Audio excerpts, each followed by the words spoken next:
Welcome to episode 3 of the Polaris X Podcast. I'm joined by the Lord of Worms himself, Mr. Justin Aquino, and Hey yo, the Zorgon Records of all the records, who just hit 100 subs on YouTube. hey, Hello. we're proud of you, man. I want to thank all the bots that sub to my channel.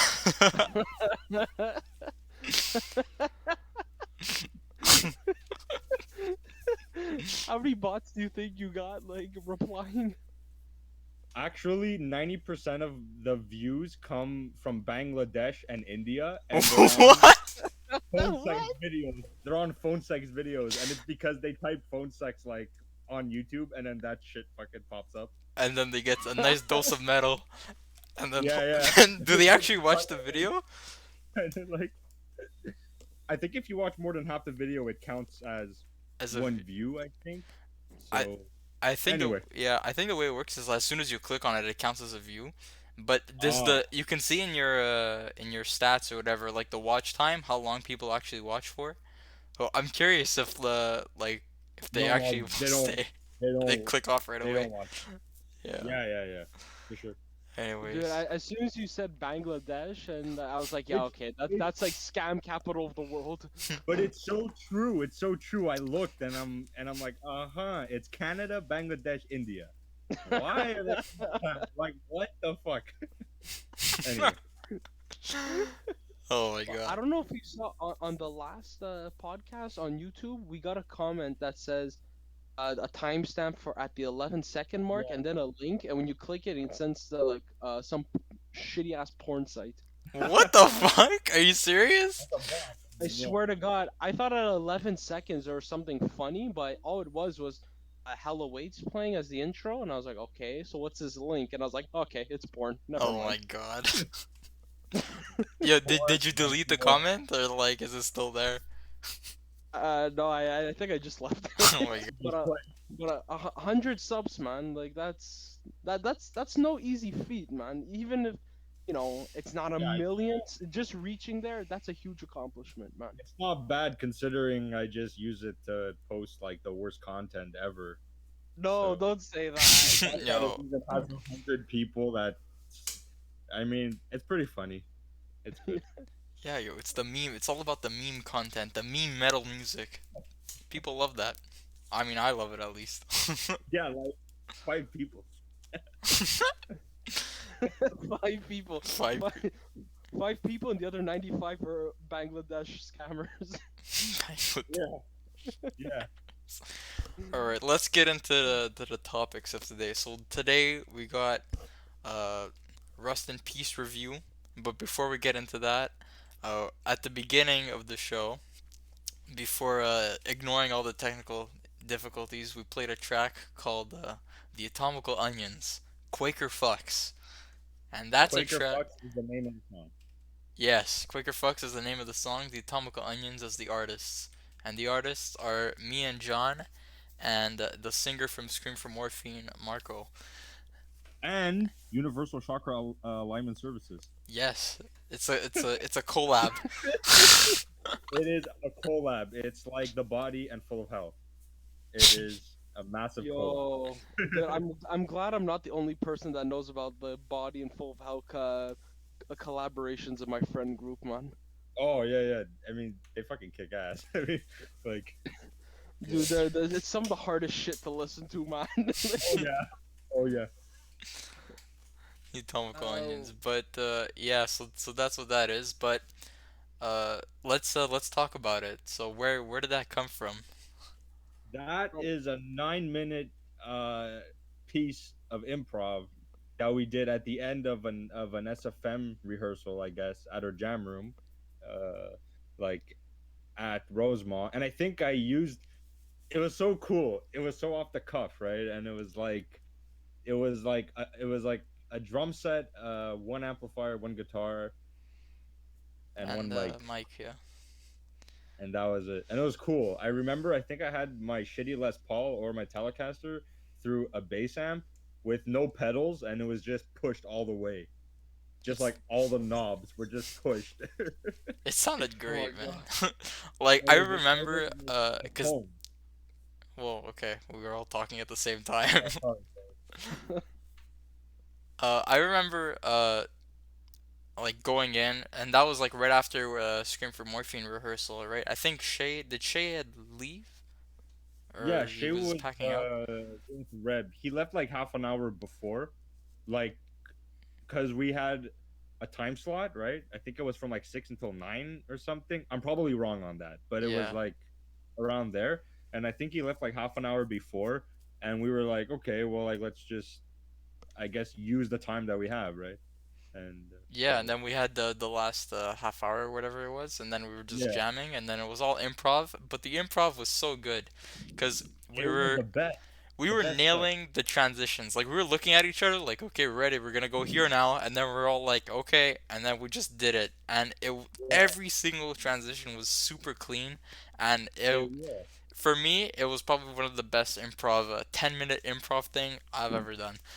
Oh yes, I mean the main juice of it, like where it really gets good, is at the 4 minute mark. Like around there, like shit goes wild, and it's Yeah, so tight. It's so sharp. There's some iconic lines all throughout that. it I'm really I'm is. a graham cracker, or I'm a Granola bar, what is it? I'm a, Granola bar. That's what it was. graham cracker. Graham cracker. you know, Hey, but my favorite part. Oh, sorry, go, go.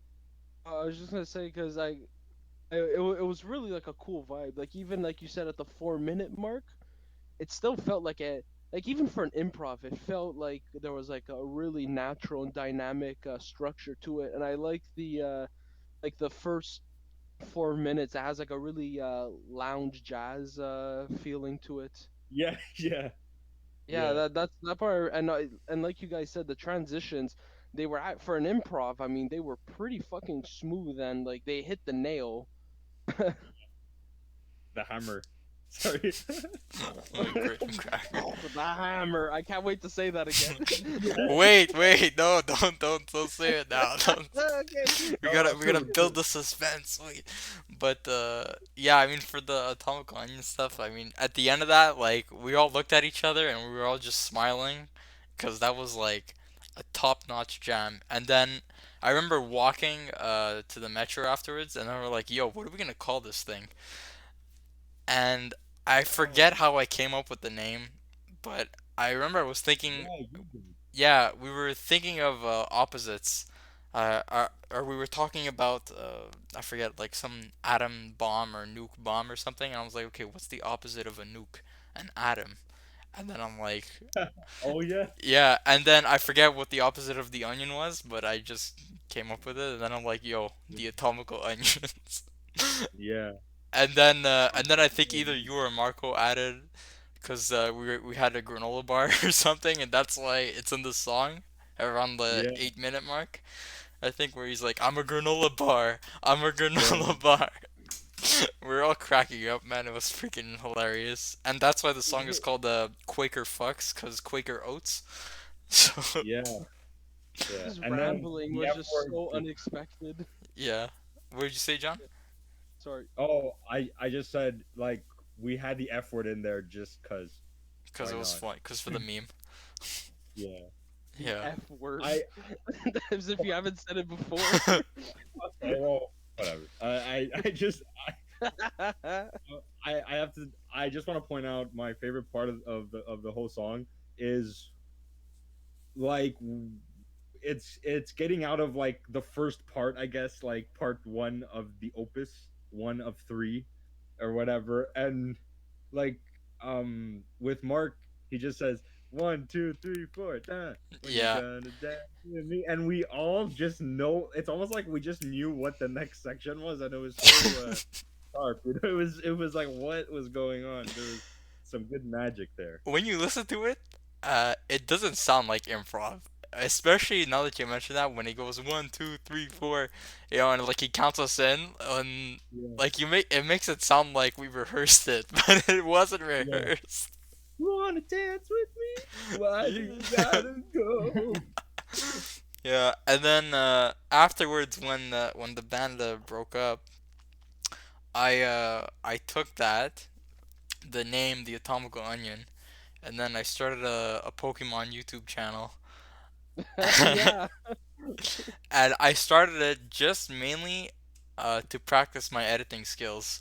Like that was the whole reason, and just to like, cause by whatever playing a game or whatever, and just talking over it, and Yeah, trying to find ways I can implement memes into what the heck I'm saying, yeah, and like shortening down. It was kind of like the demo version for this, because this is like the real yeah, thing yeah, now.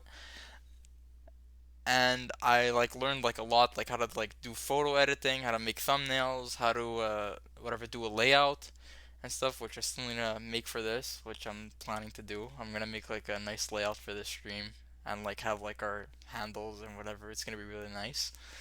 But I'm gonna do that in the future. Right now I'm just screen capturing the Discord, which is like yeah, which is cool for like the first episodes. But yeah, so I took that name and then that's what I did. I just ran with it for the meme. Like nobody yeah, watched it, but I didn't really care. I have a question for John. yeah, Because bring back like what I mentioned about like the lounge jazz feeling that you guys brought in the first part, and plus yeah. like you said it was improv. Do you think that you'll ever find like any Montreal jazz groups like to just jam with? I'm not. I would love to, but I'm not good enough because I know no theory, so I wouldn't be able to do that. Like, Frank's lessons have failed you. but also, guys, wait, check this out.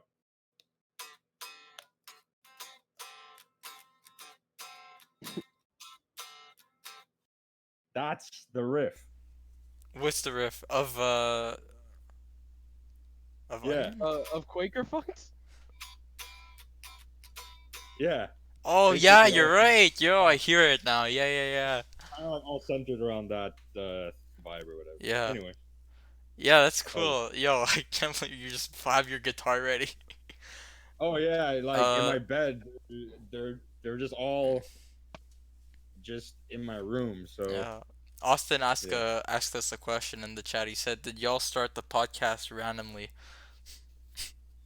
Well, uh, uh, kind of. I know that Justin wanted to do like a radio show, for like a while, and I was thinking about like, cause we were on the phone one night and we were talking, and then I was like, "Yo, where did you?" Like, we started talking about whatever what we wanted to do and stuff, and I was like, "Hey, did you want to start like a podcast or something, and we can play like music?" And he was like, "Yeah, okay." Oh, it wasn't just yeah okay. It was like to me it was like 'cause when when I was just getting into college or when there was the open houses. So this was I was still in secondary 5. Um I don't know, I was just really like knee deep into music. Like I am still now, but that's when I it was like the first descent into getting in knee deep into music. And I just kind of got tired with the radio because it's either they, especially like the rock radios, they either just play they play three things. Number one, it's all old bands that it's just like okay, I've heard like how many times have I heard Stairway to Heaven um on yeah, the fucking radio, or I've heard Satisfaction by the Rolling Stones. Like I'm tired of hearing that. I want to hear new bands. But then the new bands that they play, it's like bands like Greta Van Fleet and others that just sound like they're ripping off the old bands. And I'm like, well, if I wanted to listen to something old sounding, I would just stick with those fucking old bands. And then yeah, the other stuff they play is just like shitty indie stuff, and I'm like, yeah, I'm not fucking down with that. And then there's 1% of good stuff. So yeah, I got tired of hearing that, and I was like, bro, I can do better. Like I want to shine light on like fucking on artists and just not play the same thing like 6 times in one day. So that's why going into college, I was thinking I want to go into radio electronics or whatever it was. So I went to Vanier, and I asked them there, like, do you guys have like a radio course? Because I was gonna go into graphic design at first, and then I was just yeah, this is not really what I was expecting it to be. So I said, I'm gonna ask. It doesn't hurt to try to ask if they have a radio course. They said they don't have a radio course, but they have like a radio club where they can. I'm like, fuck, man. Yeah. So that same thing happened at Dawson, and then I ended up just sticking to whatever program I was in, my interactive media. But then I already had like a name for it. I already said like Polaris X, which is a good transition soon. But I got I Polaris X. Not that I had any great meaning. It just sounded cool. Polaris is the northern star, and I was like, well, that sounds like a star power ready to be born. Then my then my father told me, he's like, yeah, you're not really gonna be able to do a radio thing. I was like, well, why not? He's like, a lot of these big channels on the radio, they're owned by bigger companies like Bell and whatnot, and just the equipment can range up to the million. It can range to like in the million range. And I was like, Christ, man, that ruined my dreams of ever just having a radio station. Perhaps in the future it'll happen. But then he said, well, what about podcasting? And then my my cousin Vanessa's husband now, shout out to them. His name's Kyle. He's super sweet guy. He was talking about podcasting, and I was like, okay. And then one night, Diego and I were talking, and he brought up, hey, you wanted to start like a radio thing, right? And I was like, yeah, I even had a name for it. It was Polaris X. And he's like, well, then that's when he said, would you want to start a podcast? And I was like, yeah, I'd be really interested. I mean, it kind of it's not radio, but it kind of my vision of what it could have been. It's kind of revamped into this. So I'm glad that we started this. Yeah, same. Much better said than I said. Yeah, just the way you say, "Oh, okay," I was like, bro, you make me sound like a retard. Yeah, I was having a hard time remembering it. That's why, but you remembered it perfectly, and yeah, that's the way to tell a story. Well, just to give a little backstory to Yeah, like where Polaris came from. yeah, definitely. I mean that's exactly what happened. I called him up. He was like, "Yo, you want to do this?" I was like, "Yeah." And here we are, 3 episodes in, and our first episode we did on stereo, and I remember and that too. That then was John. The funniest thing is that John was our one viewer, and then we took this one viewer and made him to a member. So that was like at zero. We were at zero at one point back yeah, at that. I just want yeah, to say I don't think I ever got asked to join. It just like naturally yeah, it just Oh, happened. really? happened. I think I never got asked, but fucking great, man. This show's great. Like I look forward to it each Yeah, week. yeah, it's fun. Sorry, you go. Yeah, it's fun. That's all I said. Just my weeks are like excruciatingly long at my work. So this is like this podcast really. I probably said this before, but this podcast is really just a great motivator to get through the week. Yeah, Nice, man. yeah, Yeah, Austin in the chat, he's like, next stop, a sponsorship. yeah, yeah. Sponsored by Raid Shadow Legends. There's another Yeah, 'cause I question see. in the chat, Oh, and I don't know who this is. Schmookpup asks, okay, what do you I guys think think of Shom? Seems like you were talking about them kills. I guess you know them, Oh, Justin. I don't know who this is, but if I do happen to know you, hey, how are you? But You gonna tell them sweet dreams and good night too? yeah, sweet dreams and good night later on, dude. So my biggest gripe with Shom was like everything that I said was old bands that just yeah. sound like the old ones, and just shitty indie and the 1% of good shit that they play. Um, no, I don't know how to say. Like I They find the personalities that they have on the show is just not is there's no problem with it. It's just the content that they play. It's like, okay, guys, play some. There's some local acts. This is like, I'm not asking you guys to play fucking Jane Doe by Converge, or like I'm not asking you to play Viscera Infest or Disgorge, but like I'm asking, like, play some different stuff. I mean, there's bands that they're kind of underrated that I think more people should hear, like King Gizzard and the Lizard Wizard, and play more of the Interrupters or stuff like that. There's people need to be already rock and metal is just clearly not as popular as, like, hip hop or pop, and the only way uh you're gonna keep it alive is if you show the fresh new faces, because a lot of these bands that they're playing, Mick Jagger, Ozzy Osbourne, and whatnot, they're not gonna be around. We gotta pass the torch on to new acts that want to show, like, progression. Yeah, I the problem with like half the Shom shit they play is it's like I feel like I'm listening to the same song over and over again.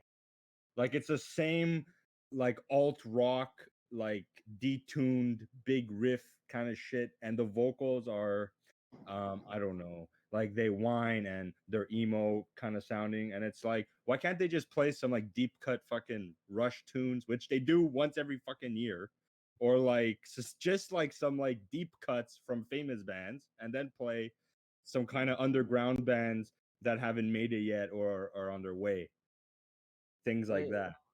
like what But I that, said before. Sorry, yeah, go no, go. because like what I said before, how many times I've heard "Enter Sandman" by Metallica, which not a bad song, of course, but it's just like, or "Enter Sandman," "Stairway to Heaven," "Satisfaction," "Come Together." It's like, yeah, they're great songs, but you know, there's so much more out there than, like, what they play is just the tip of the iceberg out of all rock and heavy metal music. I mean, at night they play some cooler stuff. Like, I remember they played "Closer" by Nine Inch Nails or "Freak on a Leash" by Korn, and they even Mm. play a few deep cuts by Alice Cooper. Because I know when I was driving back from when I'm driving back from work at 2 a.m. Sometimes if I'm not listening to a CD, I'll play Shom or 94.7, or I forgot what the other one is. 99.9, and 99.9 plays some cooler stuff. But they have Alice Cooper, he'll play more like kooky stuff, and I think that's cool. Yeah, I remember. I forget what day of the week it is, but they play an album like on Sunday nights. I think at 7:30, they play like a whole album on vinyl, which is cool. Yeah, But here's the catch: a few weeks ago, guess what they played? I'm not what? sure if they played this all or not, dude. A Joan Jett fucking album. A Joan Jett album. Like Joan Jett is the king of like Weak. fucking like what the fuck? Yeah, sorry. It's she's like a radio hit kind of a songwriter or whatever, and she wrote two songs fucking 50 years ago that just get that are on Show'em, and it's like who the fuck wants a Joan Jett album? Like a full album of Joan Jett? Are you serious? Bro, one of her biggest songs was that "I Love Rock and Roll." It was actually just a cover. Like, Yeah, but like here's the catch. yeah, it's a cover. I'm gonna search who it's from, but yeah, it's a cover. The Joan Jett one sounds better in my opinion, but yeah, it's a cover. Wow. Last thing I want to say about Show'em is that like they do this album thing on Sunday nights, and then it's like you have a chance, and it's like you it's almost like you call in or some shit, and it's like you win the album, right? But who the Oh, fuck that's wants? cool. But who wants a Joan Jett vinyl? No one. I mean, I like Joan Jett, but it's not the first thing I'll play. Yeah. I don't know. Like, Yeah. No offense, Joan Jett, but it's just like yeah, no not offense, the Joan first. Jett, but I mean, nah, for nah. me, like Show'em is, it's they play dad rock, and that's all Yes, it is. that's the It's term. just That's the term. it's just classic stuff. Like they play all the hits, but if you really want like more in-depth music, more not context. I don't know what the word is, but more you know what I'm trying to say. More experience, then you Yeah. don't listen to Show'em. You go get some satellite radio and you listen to Ozzy's Boneyard because they play a bit more Yeah, hardcore stuff. Yo, 78. My aunt, she rented a car and it had those secret channels. Ozzy's Boneyard play some mean shit, bro. They really do. They really do. And yeah, and Daddy Crusher says they should play more Kiss, bro, and I agree. More Wait, Kiss? who? That's In the chat, yeah. more No, but Kiss. That's what's the the name? biggest bad. Daddy, I think it's Dead Eddie. Yeah, I fucking read it wrong. Okay. All right, so that I love rock and roll on Wikipedia says I love rock and roll is a rock song written by Alan Merrill and Jake Hooker and first recorded by the Arrows in 1975, and it obviously Joan got Jett. way bigger with Joan Jett. Joan Wow. Jett was cool when she was in that rock band before she went on her own.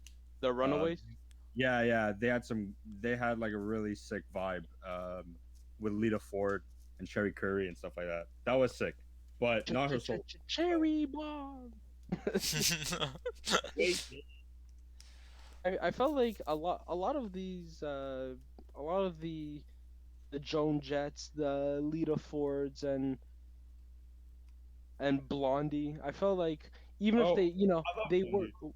yeah, I love Blondie too, but I just, it's not, I'm not dissing them at all. Like this Yeah, is a bit off topic, but I feel like yeah, especially for they were kind of like an icon for women, just to get women more into rock because oh I'm yeah, sure, and it's and I got no complaints about that. Honestly,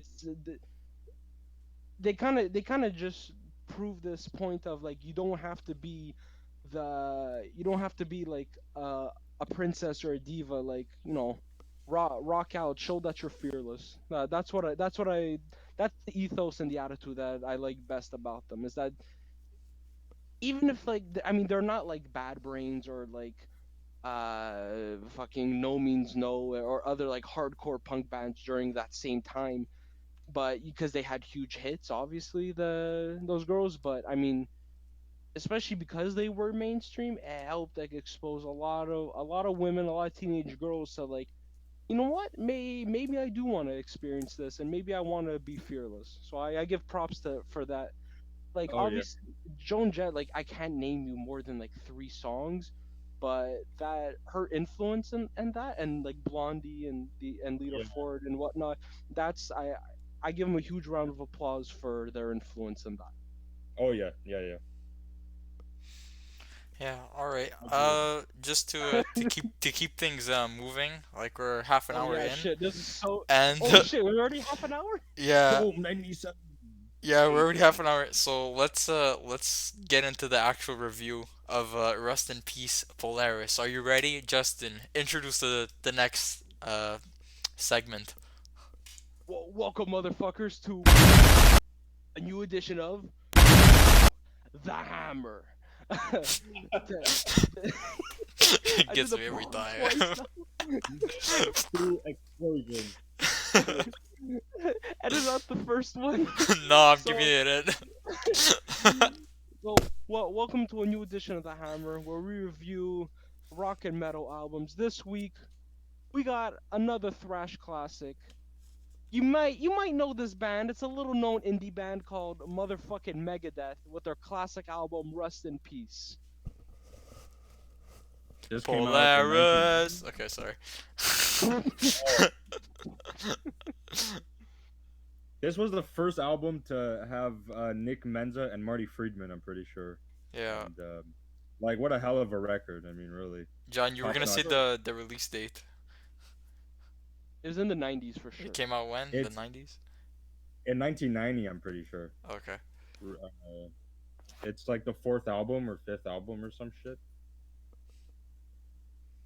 I mean, the first time I ever heard this album was um well on TV there was like some radio stations that you can just play in the background, and there was the metal channel, and they'd play some stuff like Sepultura. That's how I discovered Sepultura Yeah. and At the Gates, and they played uh the last song, Rust in Peace Polaris, and I looked at the cover too, and I was like, not only does that cover look really cool, but this song just gets Yeah. it's so pummeling. I'm like, I gotta hear more of this. And then I bought the Yeah. CD randomly from Archambault, and I That's was like, whoa, this is.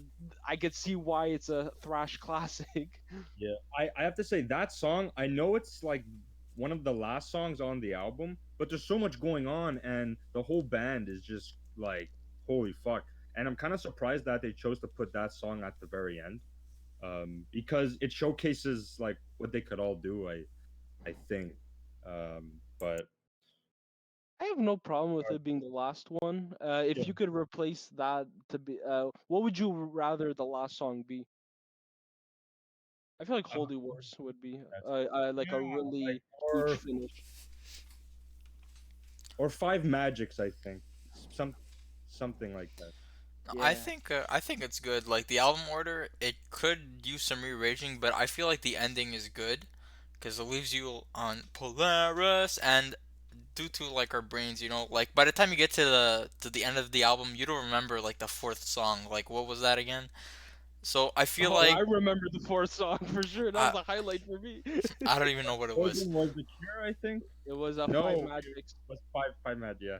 Okay, it was five. Well, five magics is good, but we're not there yet. So for Polaris, uh, like it leaves you on a high. I feel like because it's like Polaris, you know, and we took that and now it's in our show.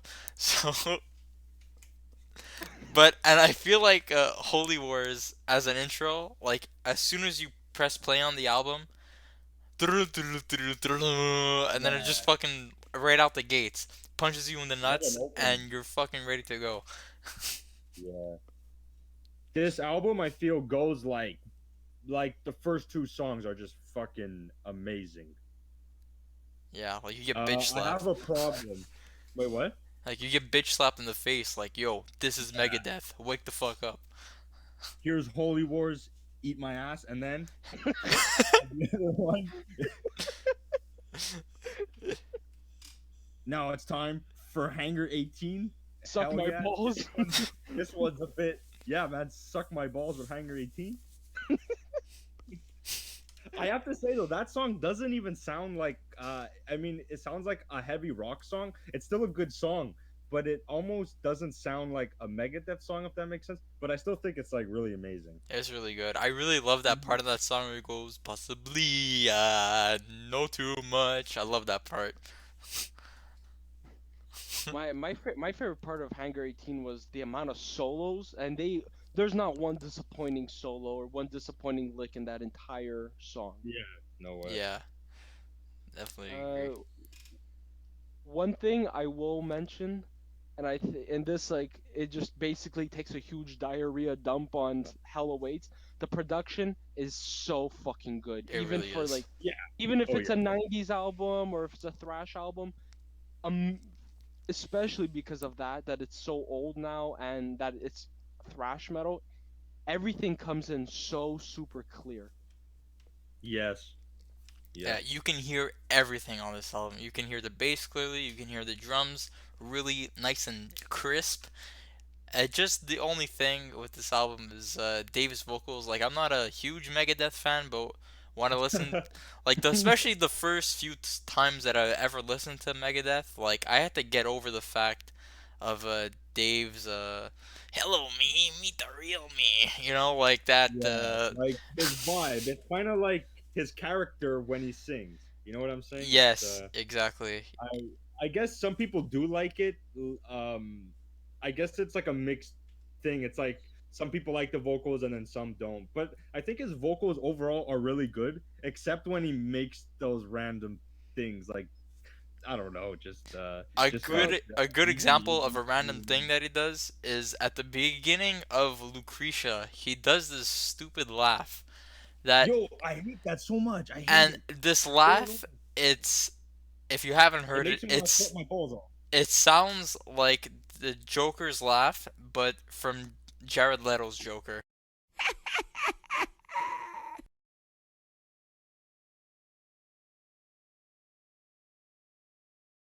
What I will like applaud him for is that he at least tries different voices to be different, and he's vocally he's very expressive.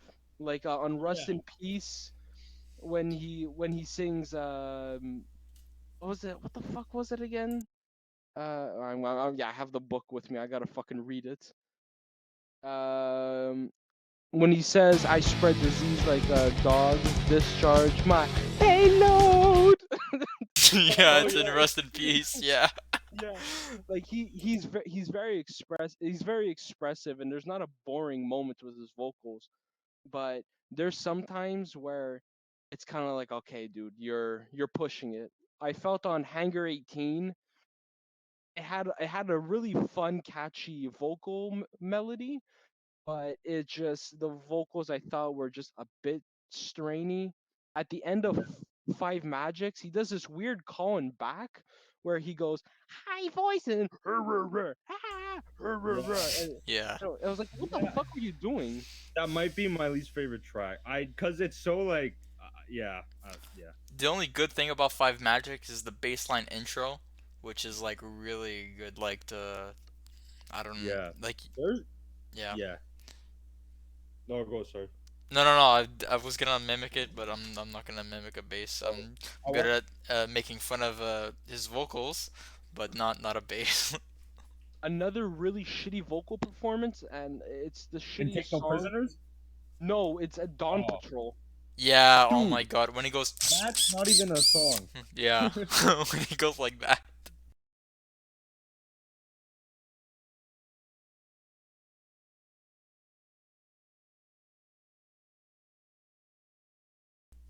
Bro, it sounds like he's trying to do like some like goth goth cowboy vocals, and it's just like, bro, like stop. It's not cool. It's not mysterious. It's just really fucking painful. It's like the most painful Yeah, 2 minutes of thrash metal.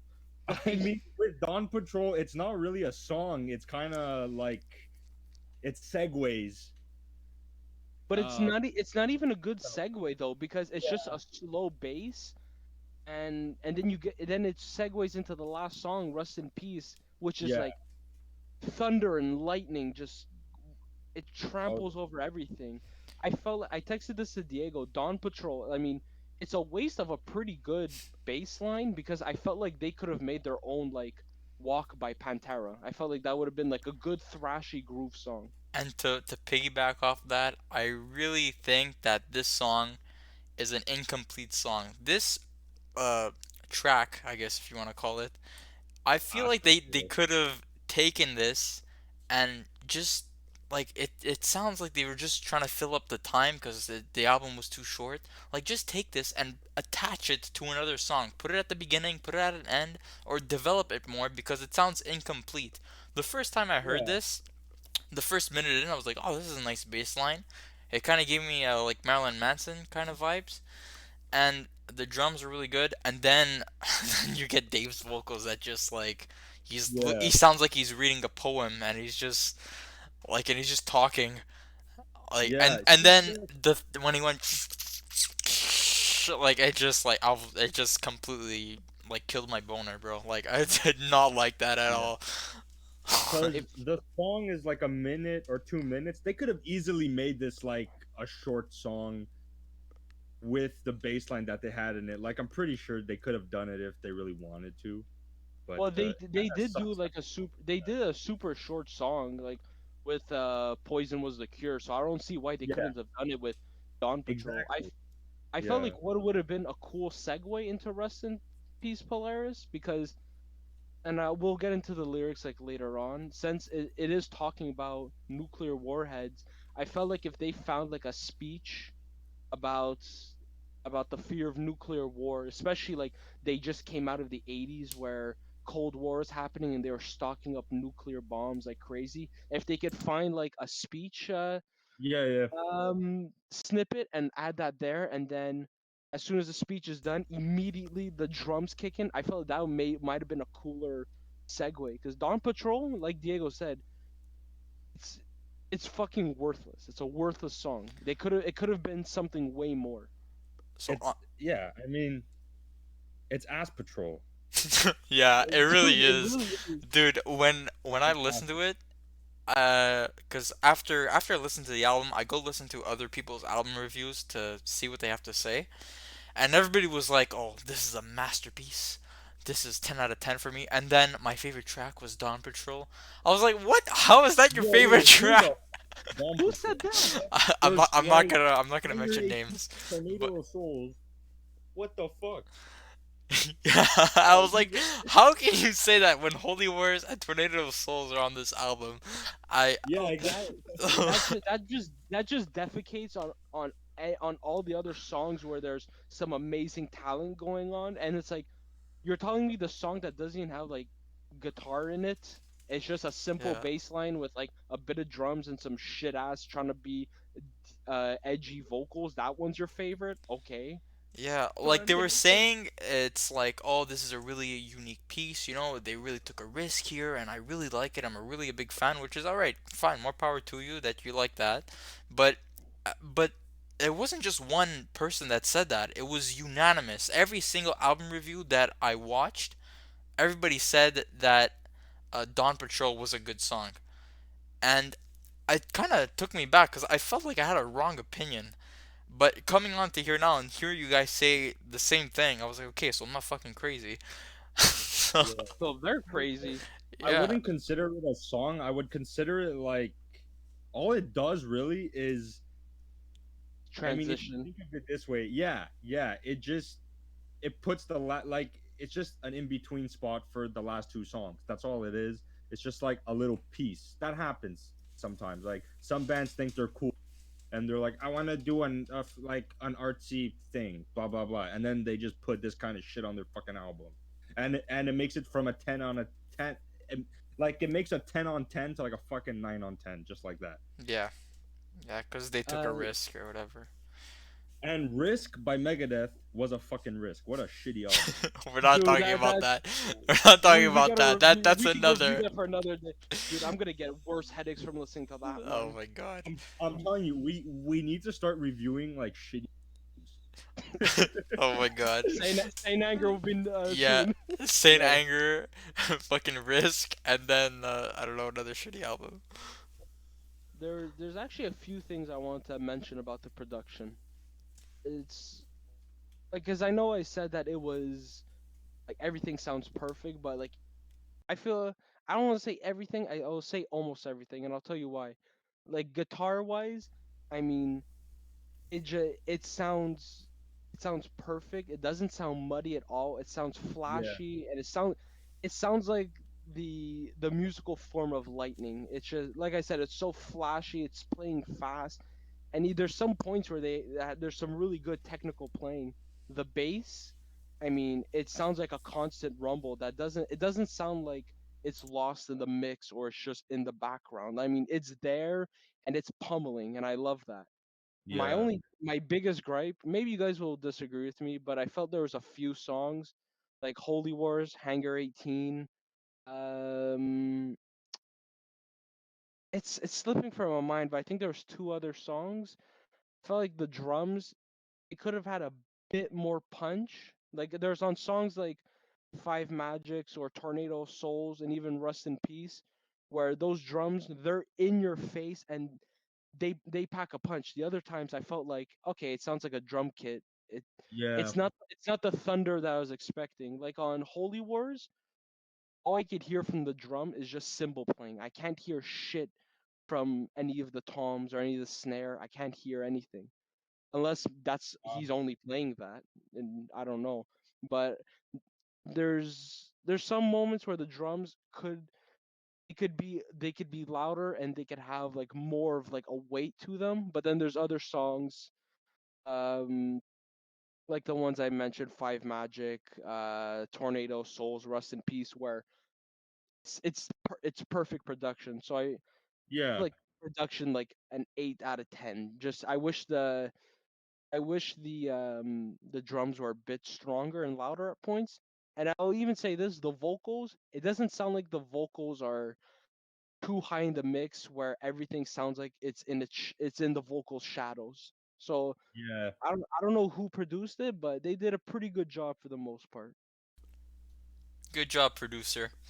But and one thing that I wanna say is there was when you're listening to the album track by track in order, when you go from Hangar 18 to Take No Prisoners, I found something really interesting where in the last riff of Hangar 18, and then like it transitions really well into the next song of Take No Prisoners, and Yeah, it sounds like a variation of the last riff that they just played, and then it just transitions like seamlessly into the next track.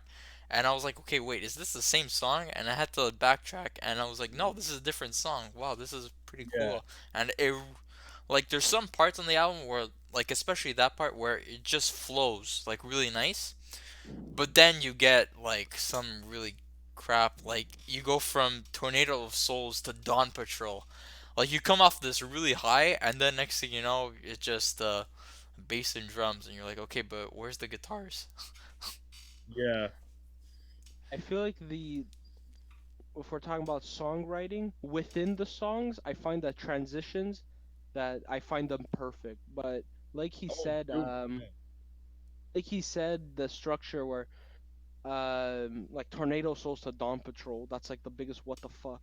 But another pretty glaring one to me was tracks from four to six. So four is Five Magics, and I love that song. Yeah, it's a really I good love song. how I love how in the beginning there's like these wailing guitars, and it's like almost not ballad, but it's very melodic, and then it goes to some pretty quick thrashy segments, and then it goes to and that one it feels more grand, like there's power. Five, Poison Was the Cure. That song was cool. Sounded like some like wild fun thrashy party, Oh but yeah, I felt like that one was like as cool as it was. I mean, there could have been like so much more going for it. Mm. yeah. I have something to say about that song. I imagine that song on the first album, second. It sounds like it could have been like on one of those or something. There's kind of that vibe. It's like short and fast.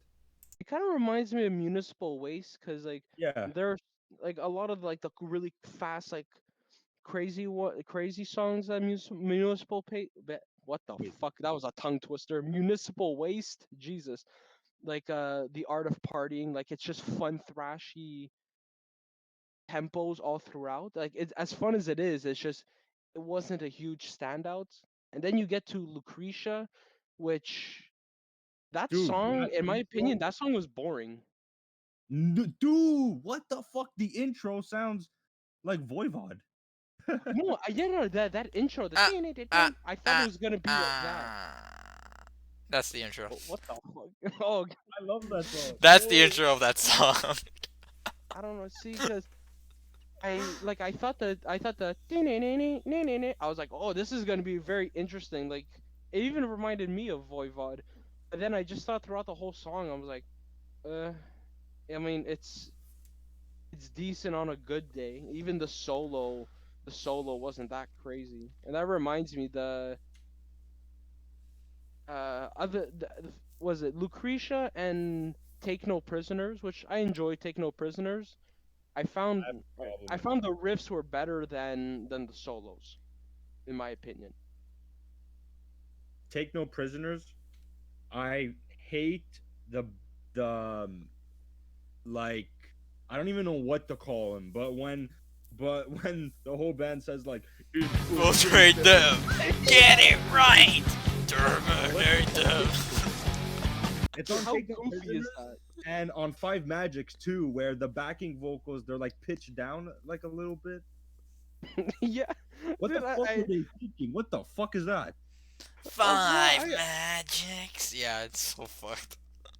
dude, Infiltrate them, lick them. Terminate them. get Yeah. one chance, infiltrate Treat them, them. get it right, terminate them. That was goofy. Yeah, It was a little goofy. Yeah. yeah. But as goofy as it But is, I it's a feel great like song. you can. It's easy to sing along for someone who's new to Megadeth that doesn't Oh know yeah. anything about them. True that. Like when you get those like cheesy parts, that's like, what the fuck? This is a metal song. It.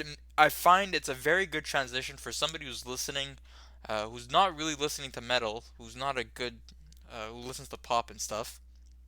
and I feel like that song might be a good transition for them uh to get into metal. Yeah, Yeah, you yeah, know that's a good point because when you realize this, like I know me and John, I mean we listen to like Napalm Death and like heavy shit. I know I listen to basically I can't listen to anything if it doesn't just have like gargle noises in it anymore. yeah, But I mean, when you realize that, like, no one's first favorite band is gonna be Diocletian or Blasphemy. I mean, it's gonna be the big names like Megadeth and Metallica and Black Sabbath. And I feel, like you said, because it's so, even if it is a bit campy, because it's so catchy, it's a good way to get people to draw people in. yeah. Yeah, yeah, I agree. What do Yeah, you mean? I don't get a yeah. hook on Or time. even in that song where he's like, "Take no prisoners, take your shit." like, like I feel like that's a good Yeah. line to sing along to, even if the vocals are kind of whatever, like whiny. Dude, I that's what I wanted to say. The vocals, there's sometimes, dude, like on Tornado of Souls, I love the rasp, but there's some times where he just sounds whiny, and I'm just I like it feels like at some points I'm just like, bro, shut up. yeah. Yeah, yeah, uh, definitely. the Another but song that I want to bring attention to is what song haven't we talked about? Well, we talked. Well, Holy War is definitely classic track. 10 out of 10 for me. That track. It's Uh, fucking iconic metal yeah, songs. I mean, yeah. But can Five we? Magics. What did you want to talk about, Justin? Yeah. I was just can we talk about how amazing Tornado of Souls It is? really is, man. Yo, when Holy Marty Friedman, shit, dude, it's like this freaking lightsaber duel of guitar solos. That song, man.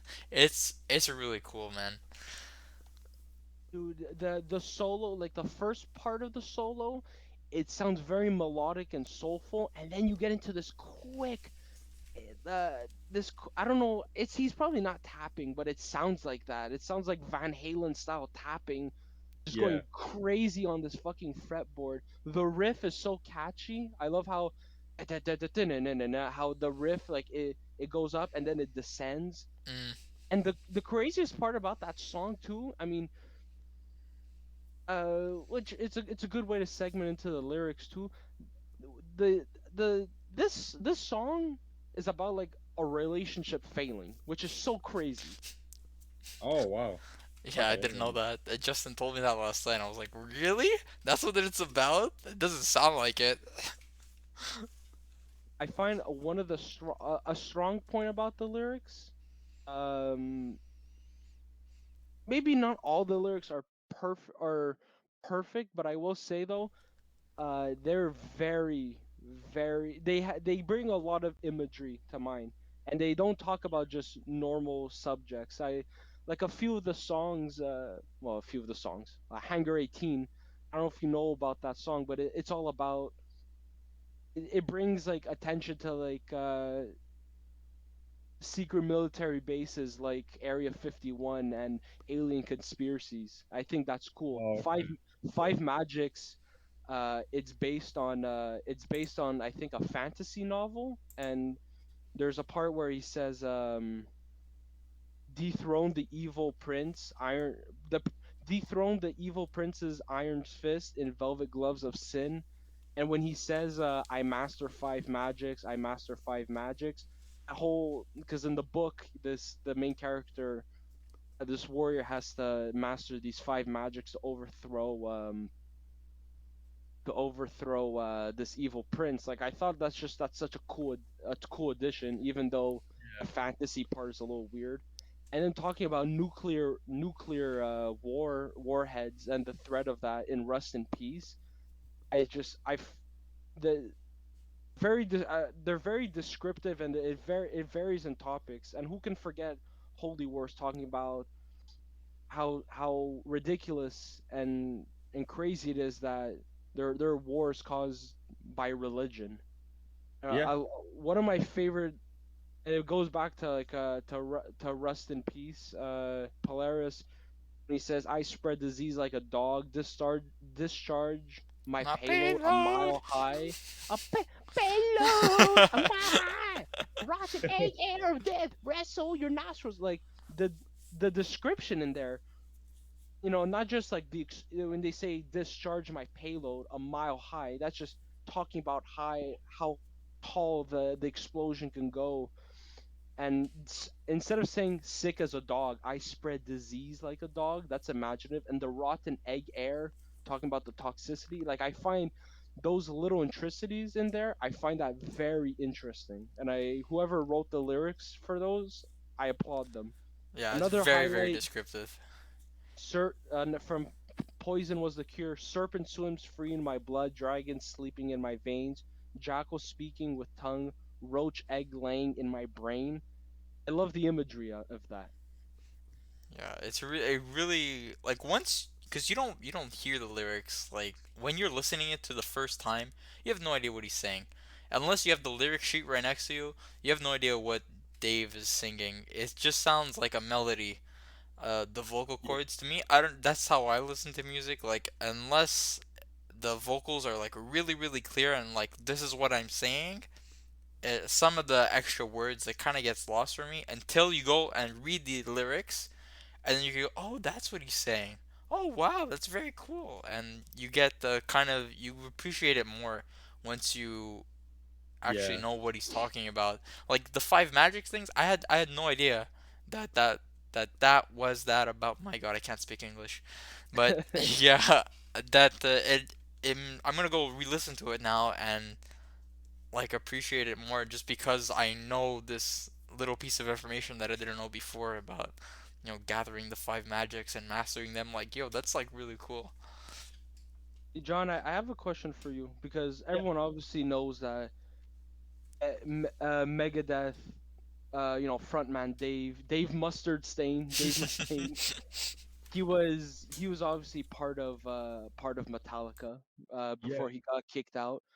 Oh In yeah. terms of songwriting for leads versus Kirk Hammett, Yeah. what do you think is one advantage that Dave has over Kirk? Dave is like he's a good guitar player in terms of like his lead, but he's very raw. But I think it definitely adds for his band. In terms of like with Kirk, I feel like he writes out his leads more. Dave, I could tell he writes out his leads, but he throws in some extra stuff that he comes up with on the spot too. There are just two different things. But wait, just right before I get inside that wormhole or Yeah, whatever, I sure. just say that the songwriting on Rust in Peace, I think, is something that the band, I mean, like with Marty Friedman and Nick Menza, right, and Rest in Ellefson and stuff like peace. that. I feel that band lineup with this album, I feel it's the best songwriting that Megadeth ever did I was just gonna say that like overall. I don't think they'll ever be able to top like songwriting wise. Yeah, This no is way, like no pretty way. solid, especially with like like not only just like the imaginatory lyrics, or not, that's probably not the best word to use, but like All right, but yeah, the yeah, fine. yeah, the imaginatory lyrics, but just like the raw chemistry behind the band The is band even is so tight. It's insane. They're doing one thing for 2 minutes and then they just cut and it sounds like a new song or something within the same song. And also like the lead solos, sometimes they sound like they're songs within songs. I mean, but that's all oh Marty yeah, Friedman. I mean, like, It almost sounds bro. like Atomical Onion transitions. yeah. Hey, Megadeth, stop copying Atomical Onion. But the question you said before, is it like who I think like what was the question again with Dave and with Like, Hammett? Like when it comes to like between Kirk and when you put Dave against, not against, but side by side to Kirk, yeah, what do you think's one advantage that he has over Kirk in terms of like his lead writing? I don't know actually. I prefer Kirk Hammett's leads over Dave Mustaine, but I think Dave is a way better songwriter than Hammett. All right, maybe my question was just a bit too retarded. What about songwriting? Like, what do you think is Well, something that because he has over him? it's hard to judge them because like they're both really good, right? I mean, they both have their own vibe. It's kind of I find Kirk has he puts a lot more soul into it, and Dave is a yeah. bit more raw with it. Oh yeah, like when Dave does his leads, especially on those like first four albums, first five, there's just It's that mayhem. anger that just runs through him, and you could like hear it. Personally, I like Kirk more, but if I like you said, songwriting ability. Like, what do you like about this, particularly about this album's songwriting ability versus like another Metallica album? Oh my! Well, I mean, when this album came out, Metallica had finished "And Justice for All" like 2 years before, and they were gonna do the Black Album like a year after Hmm. or something. Hold on, wait. Yeah, the Black Album came out in '91, so it came out a year after this. Yeah. So it depends because the last Metallica album before Rust in Peace was "And Justice for All," and that was like every song was like 6 minutes or like 8 minutes, and like fucking. It's kind of hard to say. I'm not sure. I feel like Dave Mustaine, he probably took notes in terms of like what they were doing for this album because he's like, well, if they're gonna make long songs with all these riffs in them, then I want to do the same or something.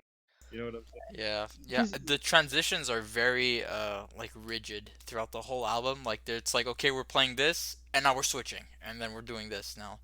But I thought they were smooth, in my opinion. yeah, old smooth or whatever, same thing. The point is that there's a lot of transitions, and that they're very good at it. Yeah. Yeah. But Uh, There's a question in wait. the chat. Oh, sorry. Yeah. Schmook Pup. His name is Alex, by the way, Justin. I don't know if that means anything to you, I don't but know. Did I go to school or I he work with said him? I'm that not you sure. went to Dawson, I think, together. Oh, it's Alex. Yeah. Oh, Yeah. oh, it's Alex! Yo, Alex! Yo, But yo! he's asking where do you guys think the solo from Tornado of Souls ranks in the best metal genres? Oh my god, I can't fucking read. Where do you guys think the solo from Tornado of Souls ranks in the best metal general solos of all time? Like where does it rank in all of metal? Basically, is what he's asking. I would say it's That's at least top 40 or top 30. I can. It's not like it's not the most technical thing in the world, but just the feel. Like I said, like the beginning, the first part of it. There's so much soul and emotion in it, and then this crazy shredding. Fuck it, that might be top 25. I think that might be number 25 or I 30. think I don't it's know. top 10, man. Really, top 10. Just because it's so well known. I mean, if Yeah. you're a fan of the Big Four, let's say, you know that solo. That you know what? I'm gonna say you're right. I'm gonna say at I- least It has top to be top. 15. Yeah, yeah. Yeah, Uh, yeah, I agree. I feel like the solos, like everybody knows that solo. In metal, like you know that solo. If you're talking about solos and you're talking about metal, that solo will come up in the conversation, no matter what the context, no matter what. Somebody Oh, for is gonna sure. mention the solo from Tornado of Souls. They're not gonna mention the solo from Poison Was the Cure. They're gonna mention the solo from Tornado of Souls, cause it's simply really good. That's dude, that reminds me. I keep dick writing Rust in Peace Polaris because that's my favorite. The the one better put flaw on a I condom. find with we're going raw in this baby. The one problem I have with that song is that the solo was like 10 seconds. It's like, bro, I want a 1 minute solo. I want this grand finale. But an Yeah, amazing song. And I will say this just because I felt like we did shit on his vocals. I feel like in some songs like Tornado, Soul, Holy Wars, yeah, and Rest in Peace especially I even find like his vocals aren't the best. I feel like they do fit in the band in some way or not. yeah. I think like just he does these few weird things, okay. But if you put the weird sounds aside, I mean, he kills the album. Like, I mean, I don't think his vocals remove things from songs. I mean, it's just like if we would have to nitpick, right? I think that's where like the arguments are coming from. It's just like if we have to like go inside and like remove bits from the songs, it's like, yeah, the weird things that Dave does with his voice, it kind of makes a bit of like an issue in terms of like the whole idea of what the song is. But other than that, like if you listen to it without paying that much attention, like it doesn't remove a thing to the song for me. If that makes sense, I'm not sure if that makes sense, but No, it in my I, makes I head, feel perfect like sense. if I feel like if you're passively listening to it, no problem. But since we're in like review mode, I yeah, yeah, do personally I do have to look at like every single thing. And there's some times where I'm like the instrumental's cool, man, but just if they fix the vocals, sometimes it would be 10 times better. yeah, Like on Hangar 18, like the vocals kind of strain, but I feel like it had a lot of potential because it had like this fun, catchy vocal melody. yeah. Yeah. One Uh. thing I'd like to say about Dave is that I kind of came up with this week, this idea while I was kind of in this phase of like rest in peace and so far so good. So what peace sells? Like I just listened to those albums all week, and I have to say, dude, Dave Mustaine, he invented thrash metal. I mean, he did. No, it was Whoa, it was it that's a was hot kill it was take. kill 'em all. That's a hot What take. the fucking Yo, Kill Dave 'Em All came Mustaine out in invented thrash. yeah, Kill 'Em All came out in '83, man. That's Yeah, like, but he wrote half the songs. oh, you're oh right. fuck Oh, fuck. oh Oh, Yeah, but that's what shit. I'm saying. oh well Wow. okay, hear me It out. was Dave's idea to mix the hardcore bands with the really hard rock stuff. That Oh fuck. that like it was Dave's idea. I mean, so yeah. Ego, you got something to say about that? I I think that I'm forced to agree with that because I don't have any other counter arguments because what was before that? What, you had Sabbath, but Sabbath was just, it was just hard, it was just good rock.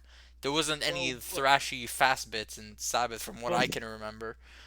before there was thrash, I think, because we gotta remember also on the big there's I think two things that were really like big components to helping grow thrash. Number one, like we mentioned last time, a lot of these from the Hell Awaits review, a lot of these thrash bands heavily influenced by new wave of British heavy metal bands. That's Iron Maiden, Saxon, Exactly. Armored Saint. But also, I feel like, and this, I guess you can technically call it. No, it wasn't around that time. No, um, Motorhead was proto thrash in my opinion at some Yeah, points, yeah, especially what they were doing with the double bass for sure. exactly.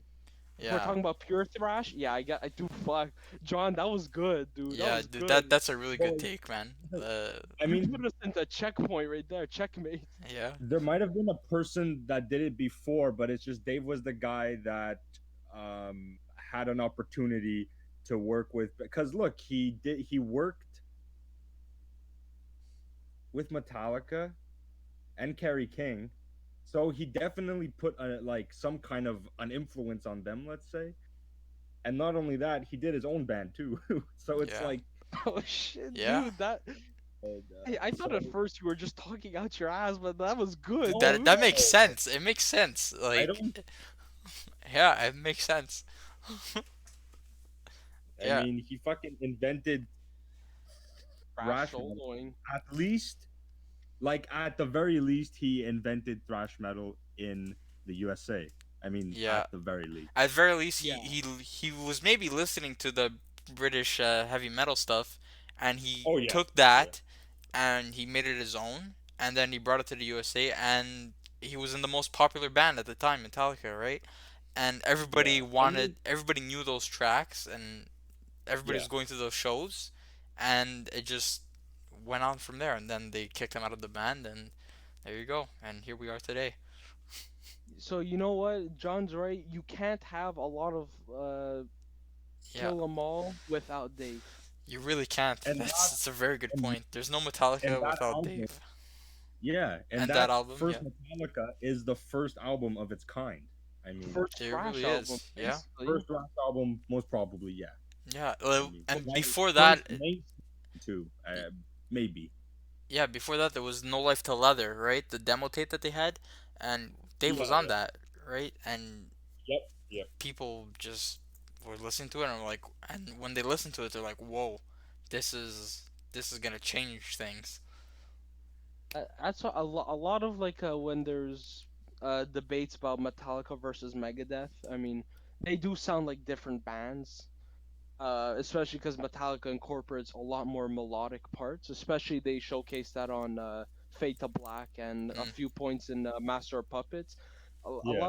lot of people don't realize, and kind of like what you said, John. Like, to these Metallica fanboys, and not that I'm shitting on Metallica, but you know, Dave, who's part of Megadeth. I mean, he has a great deal of influence when it comes to guitar playing and songwriting for thrash because he was in the most influential thrash band and still is the most influential thrash band, Metallica. So yep. you can't shit on you can't bite the hand that feeds you, bitch. Yeah, there's no Master of Puppets without Dave or Cliff Burton. Like that's it. Correct. Like Yeah, yeah, yeah. that's it. uh, But do you guys anyways, have any other points? I was just gonna say, do you guys want to wrap up and give your final thoughts on the album, and then we'll play a All Yeah, right. track. we could say the score and then like three songs that we liked, our favorite, and then one that we hated. I already know what the fuck All right, our hated is gonna be, but I'm curious for you all guys. right. Yeah. Whoever wants to go first, you go first. John, you can go first. Okay.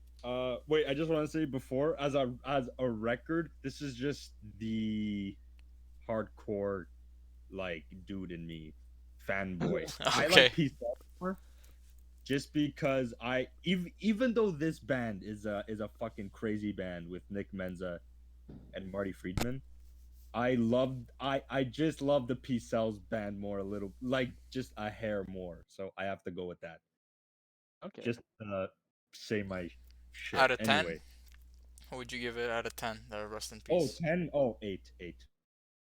8 because there's two songs that I don't really like, but the production is on point for me. I love the songwriting, and yeah, so I'd give it an 8.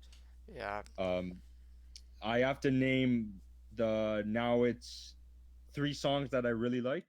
yeah. Three Yeah, songs you three really songs liked and a song you Okay, didn't like. so in order, let's see, let's see. Okay, number 3, Holy Wars. Number 2, I would have to go with the Tornado of Souls, and number 3, I have to go with Take No Prisoners. And my least favorite song, I have two of them. Which Number one? 2 I feel like one would of be them's Five gonna be Magic, Five Magic. Yeah, there we go. and number 1 would be Dawn Patrol. Sorry. What was it again? It was Five Magics and Dawn Patrol your least favorite? Yeah, yeah, at least. Okay, because it cut off for a second. Oh, sorry about that. Yeah. Uh, Justin, do you want to go or do you want me to go?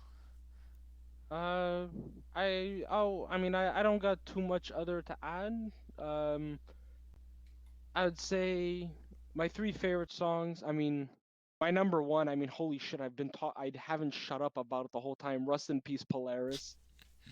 Yeah. Um, uh, I could say number two, Tornado of Souls, and one, Holy Wars, The Punishment Due. Obviously, the last two ones are like, of course, they're the biggest songs, but they're also some of the best. And my least favorite, if I had to name two, like it would be Dawn Patrol. Such a waste of a fucking bass line. And I'm gonna be honest with Lucretia. Yeah, Lucretia No, sounds like a ghetto name. I'm gonna be like, I hey there, agree. Lucretia. Yeah. I fucking love that song. Yeah, John, feel that's your like opinion, but you're wrong.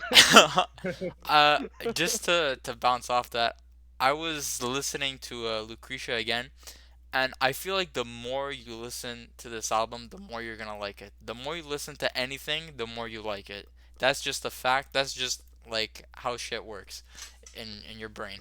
Like that's just what it is. If you listen to Lucretia 1,000 times, you're gonna like, or not in a row, but you're gonna like it more over time. And For me, listening to it the very first time, my two least favorite songs were Lucretia and Dawn Patrol right off the bat. But the more I listen to Lucretia, the more I find myself singing along, and the more I like it a bit more. But it's not my favorite still. My favorites have to be Tornado of Souls, Holy Wars, and Hangar 18. Those are like you can't go wrong with Yeah. those three. You always know you're gonna get something good when you listen to those songs. You know you're in for a ride. What would Uh, you give out of 10? out of 10, I was still in math mode, so I'm just gonna do this for every album. I'm just gonna rank every song out of 10 and then give my average. My average was, what do you think it was? An 8.4. 7.5. 7.277777. Ooh. So you give it what, a 7? Yeah, I give it a 7.2 because to me a third of this album sucks. And the reason why, dude, there's 9 songs on this album, right? A third sucks. Lucretia and Dawn Patrol suck. And for me, I didn't really like Poison of the Cure, but that's debatable. For me, that's debatable. So I'd say whatever. 7/9 was good of the Okay, album. yeah. I actually have one more fucking thing to add. Yeah. Two things, because one I forgot my score, but I'm gonna start with the second one. I have the remastered edition. It comes with a bonus track called My My Creation. creation? Yeah, dude. Like, it could be on. Like, I thought I was like, okay, it's gonna build up to something sounding cool, and it's like less than 2 minutes, and I was like, this was a fucking waste. So It's that was it, that was a fat fucking L. I it's didn't listen to Dawn that. Patrol Part 2. Oh yeah, I It's didn't even what? know that it existed. What part two? That song is Part 2 of Dawn Patrol. Dude, it really is.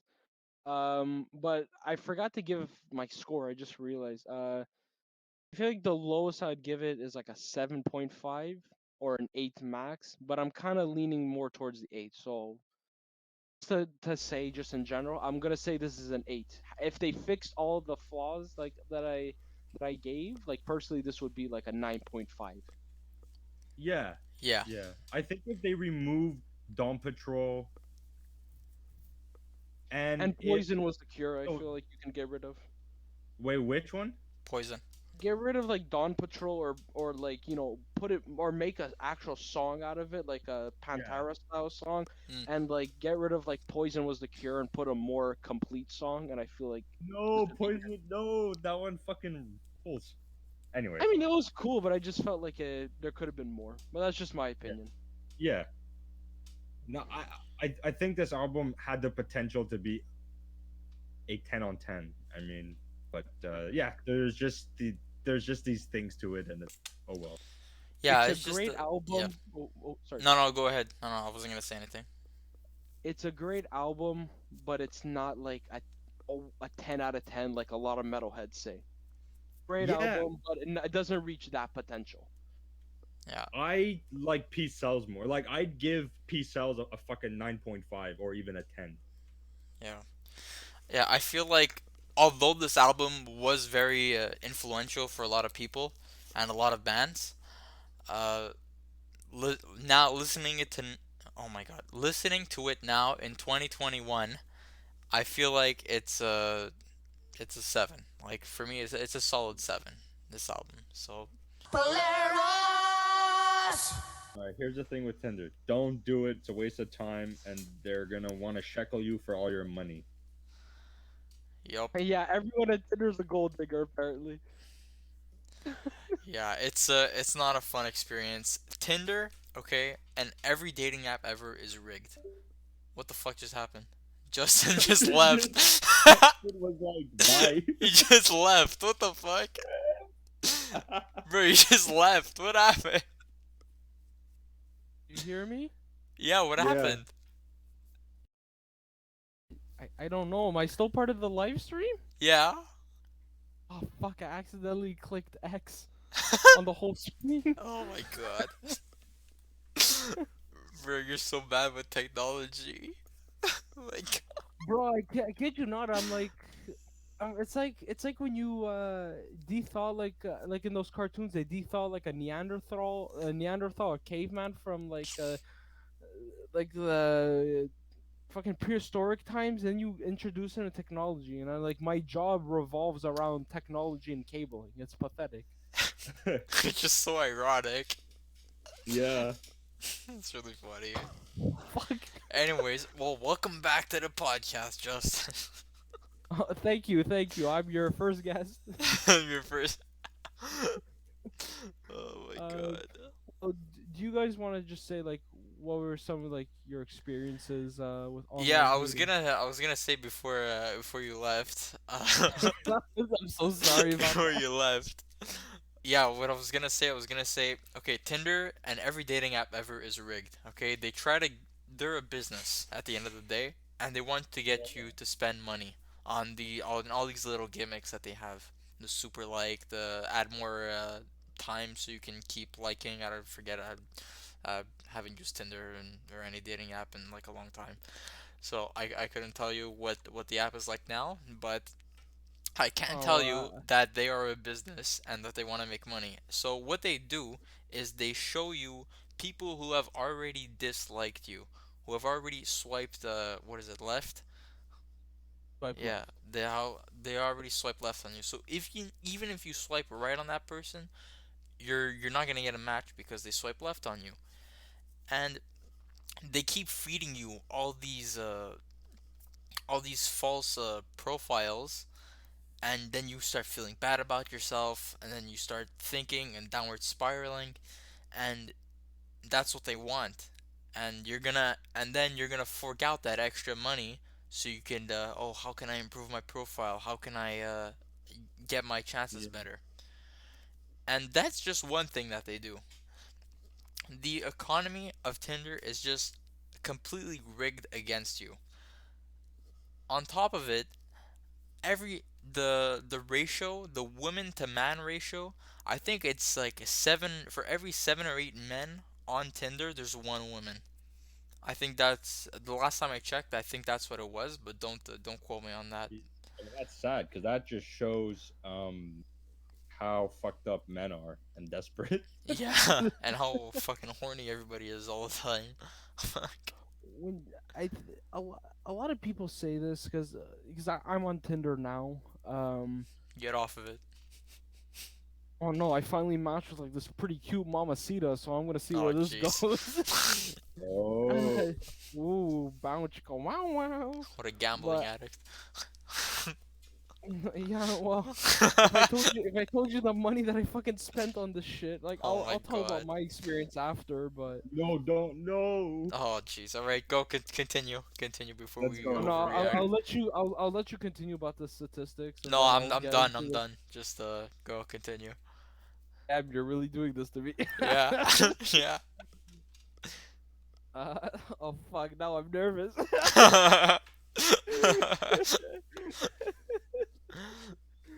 um, Mamacita. so bad mamacita. Bow chicka wow wow wow wow wow. Okay. Oh On a my god. serious note, oh, what you said was right though. Is that on? I don't know about other dating apps, so I'm only gonna talk about Tinder because that's what I know. Um, fuck, this sounds so pathetic what I'm gonna say, but You don't have to say it like if you don't want to. Just keep that in mind. no, it's okay. It's not like I'm gonna talk about how I discovered a poop fetish or something. I mean, it's just I just you know. Boop. Beep, beep, boop. uh, so Diego, you're completely right. Where there, if you don't have any upgraded Tinder, you have just regular Tinder. I think you are allowed 100 swipes a day. And what they mean 100 swipes is not like like swipe left, swipe right. You can swipe left all you want from my experience. Like, but if you, I think 100 swipes to the right, so that means like a yeah, you check mark yes to them. Only allowed that, and then after you can't use. Yeah, So but it's for one day, right? It's like one day, and then you get 100 again. Yeah, exactly. Okay, yeah. So, but the big problem with that though is that how do you say? So, with only getting like 100 swipes, it's like, what if you're missing out on possibilities of actually meeting your quote unquote mate. Um, We're mammals, and we must mate. yes, we are mammals, and we Don't must add shoot, the. Oh yeah, you know what rhymes with mate? masturbate. Hell yeah! On the same Yeah, brave wavelength. we're professional. Professionals. So you're only allowed 100 swipes to the right a day, unless you upgrade. Um, Other thing is that, let's say you accidentally if you have just vanilla Tinder, if let's say you click either yes or no on a profile, there's a button that's like a circular arrow to mean go back to that profile. Well, if you click that once, you can only use it once throughout that whole day. You don't have any other times to use it. So let's say you accidentally click no on a profile you meant to click yes on, and if you already use that option to go back, you you miss out on that opportunity, which is stupid. Until that can all go away if you upgrade to what I have, Tinder Platinum, which is unlimited. Unlimited. Yeah, I know. Trust me, I'm I'm not so fucking disappointed proud in of you. it. I have No, no idea. platinum, Bro, I already hate myself enough. You don't gotta do this to Oh me. my god. dude. Tinder Platinum.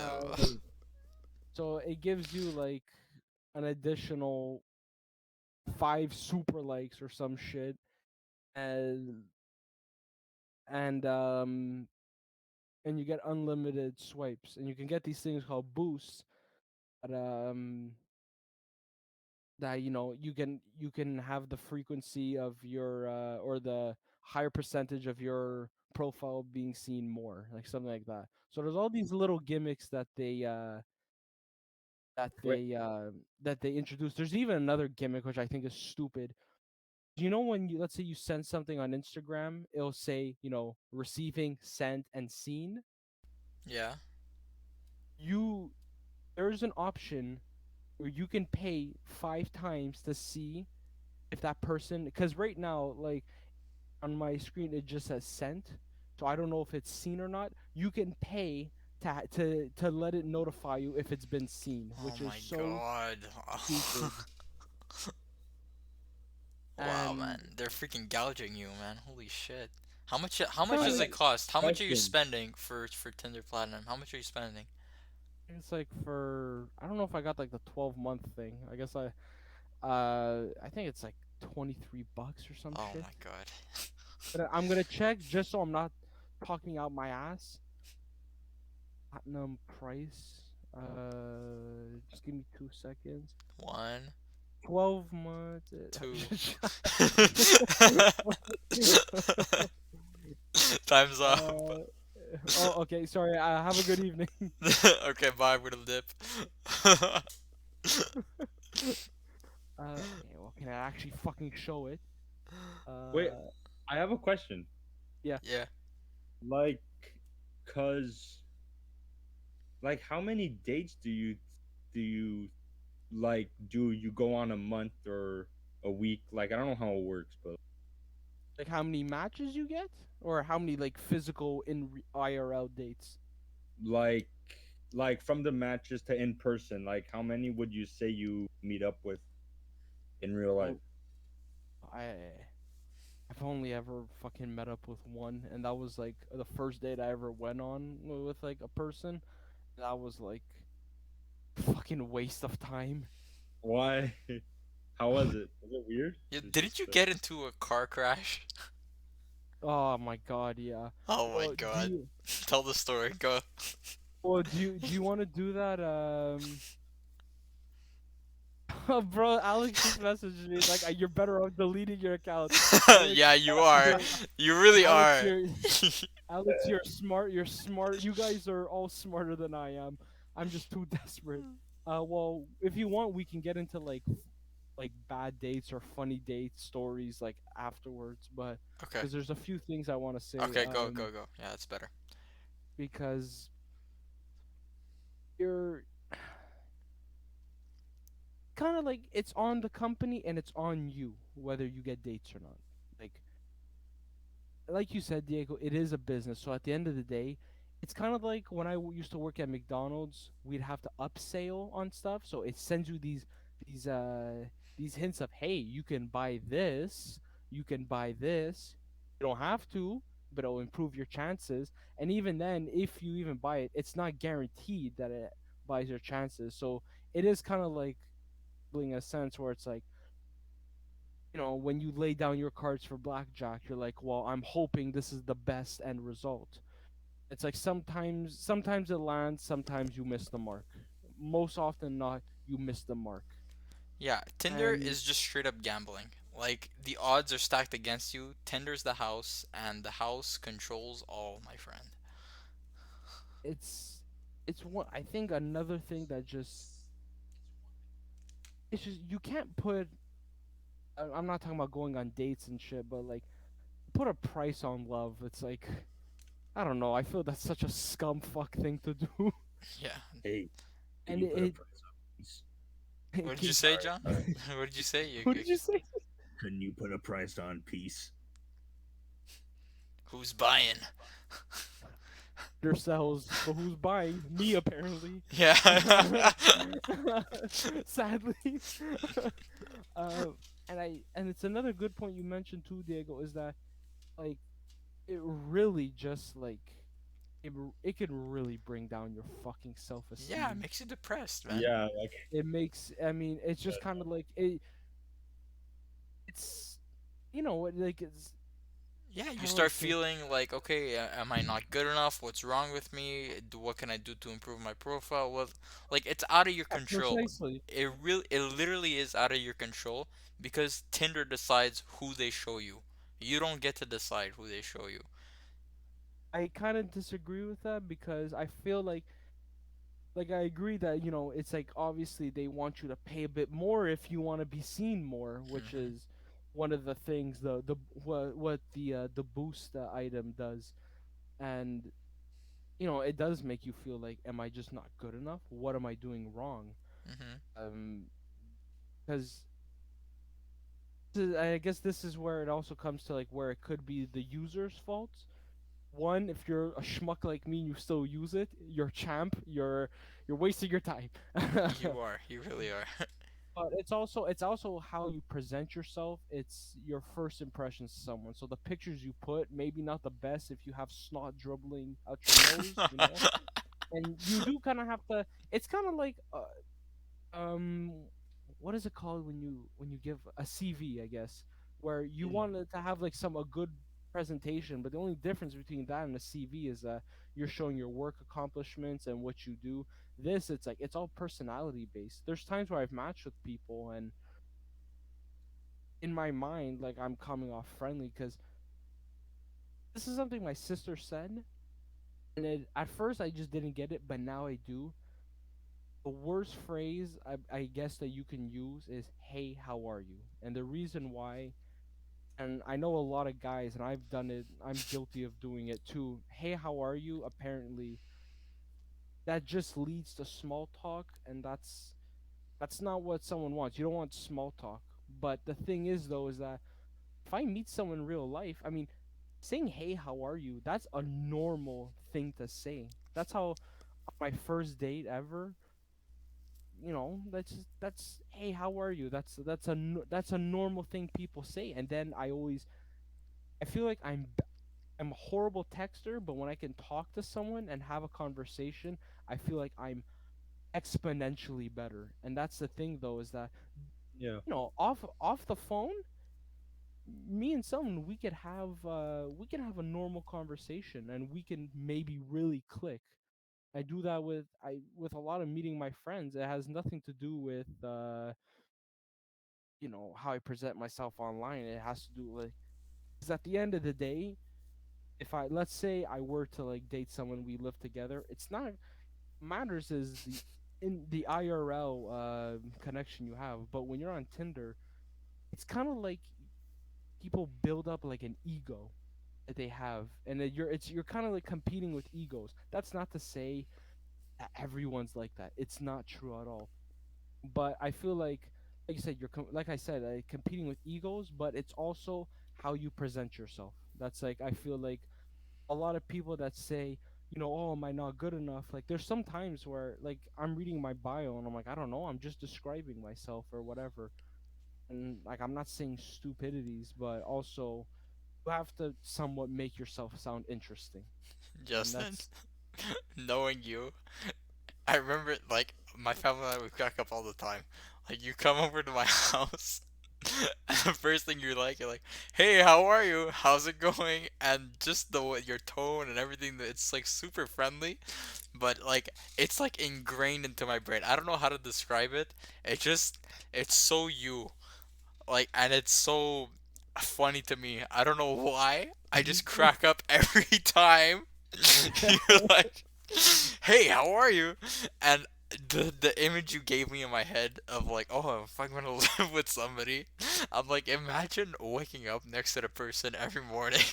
hey, how are And you? Sweet dreams of good night. But you you see, wake but up, you wake up in to the real life, person next to but you, and you're just like, "Hey, how are you?" And they turn around, and your face is just full of excitement.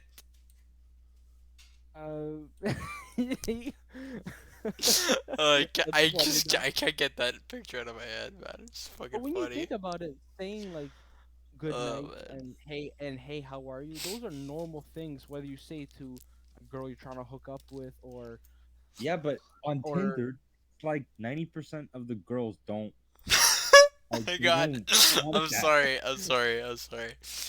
And just the Like Alex in half the of the chat. girls are just like are like I want to listen to Lil Xan put Xans up my ass and eat my ass full of Cheerios. That's what they want. what the Just that in the chat, the reason why I was cracking up is because Alex was like, I think Kills has greeted me with a palm swipe and a fist bump literally every time I've seen him since we met. I greet him with a what? Alex, I can definitely agree with you, man. That is freaking funny. It's so iconic. A palm swipe and a fist bump.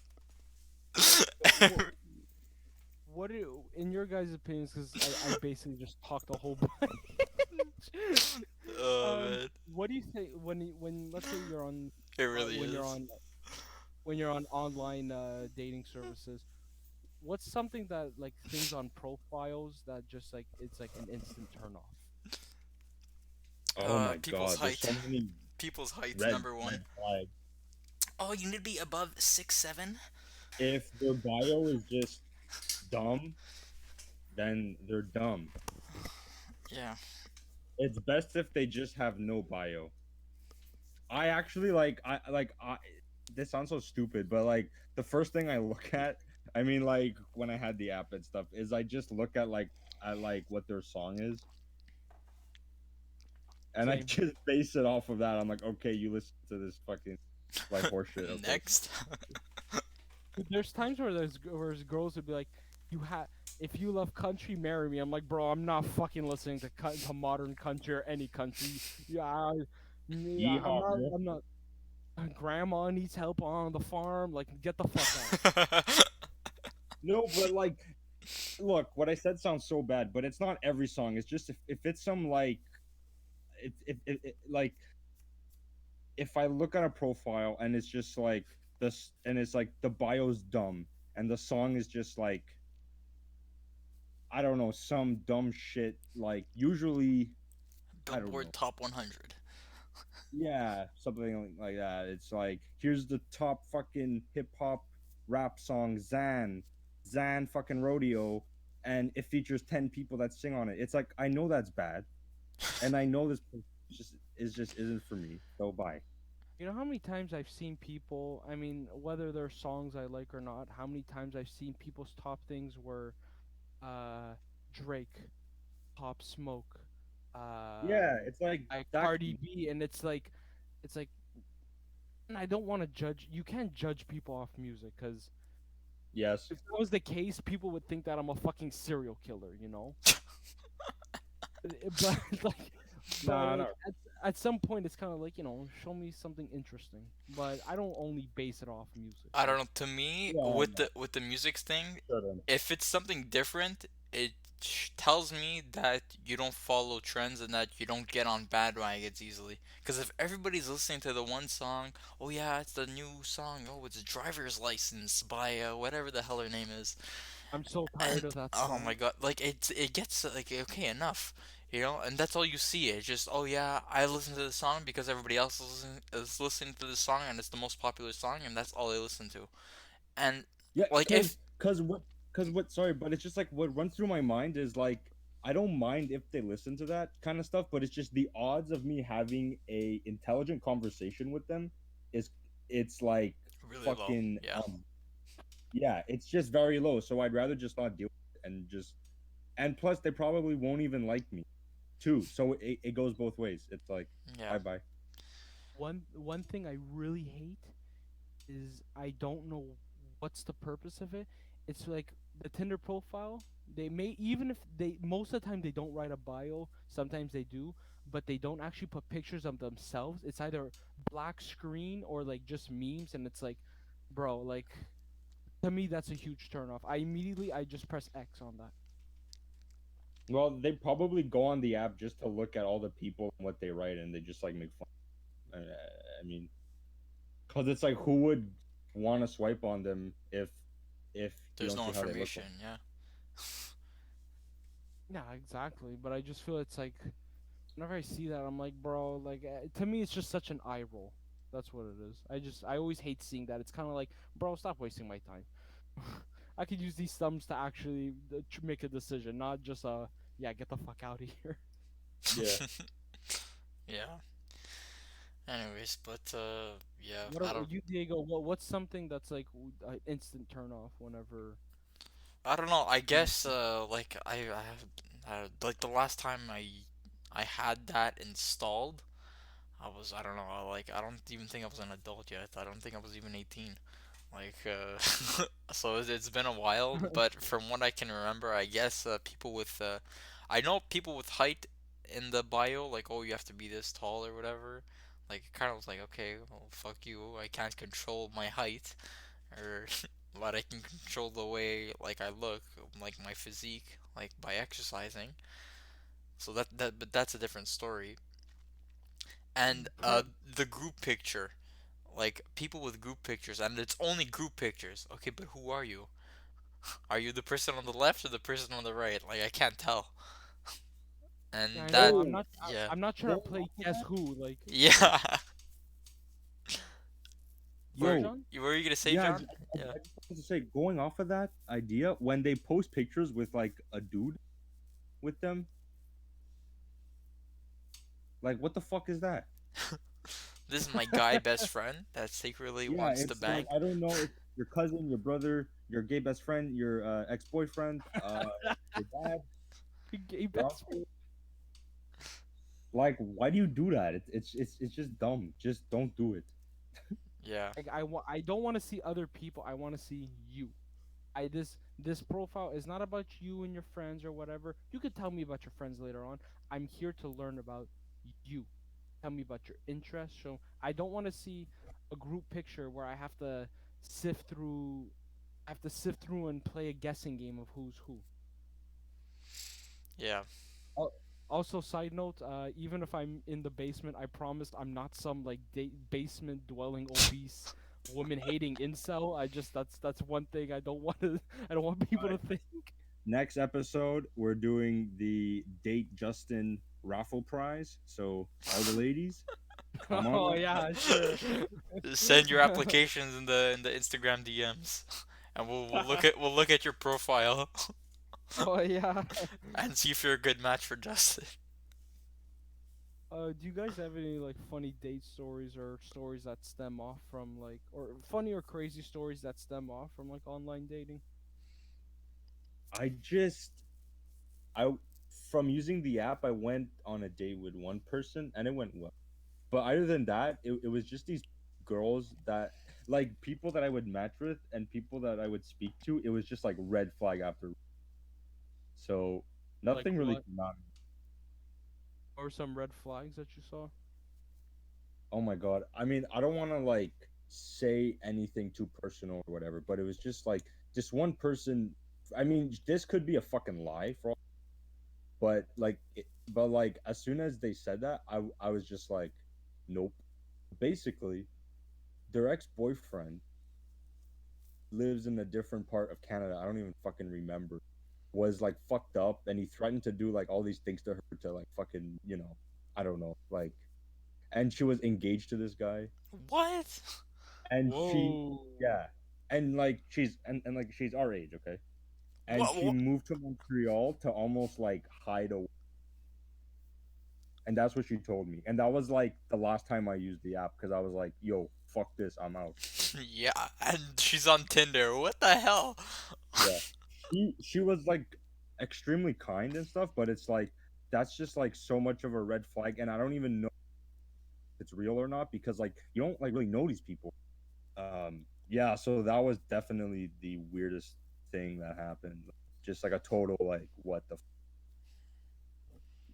That's like a big advantage and disadvantage of online dating is that you you have like access to like these profiles, like to see these profiles of people that you weren't aware that lived in your city or whatever.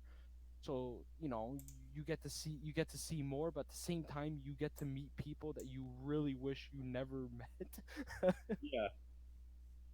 Diego, what's a story that you have that stemmed from that? I mean, my experience with the dating apps was like really, really shit. Like, I had Tinder installed for, I don't know, 6 months.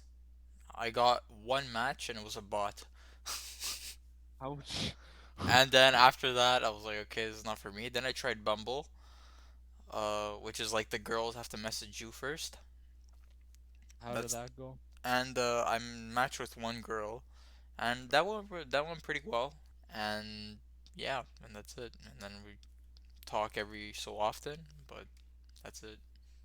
Well, I hope for both of you guys that you guys find someone that means the most to you. I know Diego, Thank you. you brought up my car situation. Yeah, Oh yeah, yeah, what, I want to hear that story because it's a good fucking yeah. story. I probably have maybe. Oh shit! What the fuck is going? How the hell did the wire from my headset get under the chair? What the fuck? What the hell? How long is your wire? What the fuck, dude? I'm lifting the chair in the air. What the fuck is Oh my going on? god. Dude, it's the ghost of Tinder, bruh. The Oh ghost my of god! Tinder. Yo, All my past that's the disappointments name of the one. haunting me. So the first date I've ever went on. I met this girl named Angela from Nunavut. Um, Wow. Hell yeah. None of it. yeah, That's yeah. pretty Canadian exotic.